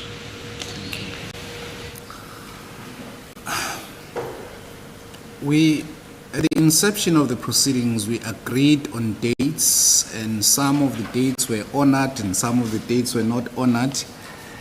I would have loved to give judgment before the 15th, but unfortunately, I'm away the whole of next week. I'm out of office and I cannot even venture coming to this side. So I propose that we stick to the original date, which is the 15th, the date that we all agreed upon. Do we still confirm the date as the 15th? I will not be personally present. I think we did agree on that date that my candidate attorney may be present, no judgment. Unless there is a possibility that I might have to address court, then the date will not be suitable. I think at the time I did mention that I'm a trial in Motsoane. So then my candidate attorney can note judgment. But if there is a possibility, then the date will not be suitable. I did put it in my diary and it is confirmed. Okay, thank you. Thank you, Worship. You want to say something? I can only confirm if it's the 15th of May. 15th of May. Thank you, Worship. Thank you, Mr. Tebello. Yes, it's the 15th of May. That's a Week after next. Applicant may rise. Gentlemen, the matter against you is then postponed for judgment until the 15th of May. On that day, I'm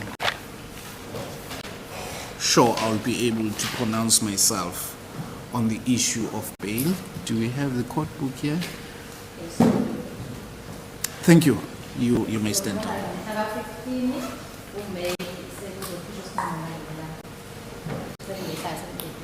Thank you.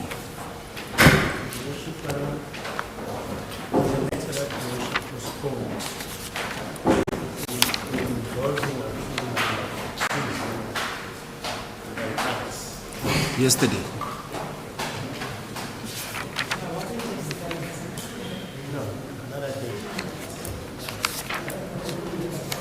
When is the announcement? There's a matter at which it postponed involving accusing 2, 3 and others. Some few weeks ago, we were informed, myself, Ms. Gilling and Mr. Volmarans are involved in that matter. The other bail application. We were informed yesterday that it appears the J7s were not signed or something to that effect. And the matter is coming next week on Tuesday, the 7th. What we now requested is that we make requisitions so that we don't find ourselves on the 7th without any accused being present. Requisition for when? For the 7th, Your Worship. Oh, okay. So the charge sheet is here. Your Worship postponed the matter for us on the 27th of March to the 7th of May. Okay. But now the accused are saying they don't have the J7s in prison for the 7th of May. So we're thinking not to find ourselves. If the charge sheet is here and it's Yes, my Your Worship, handwriting, I'm prepared to sign the Yes, J7. Your Worship, I've signed the requisitions as well. Where's the original? Worship, I have a copy of the charge sheet. I can just run quickly to court. Okay, bring that to me and change this. That then becomes the role for the day. Okay, thank you.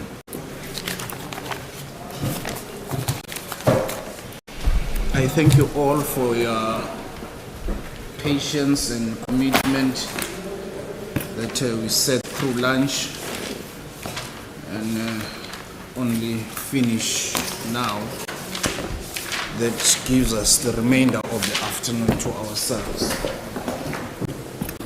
Corrections until 15 May.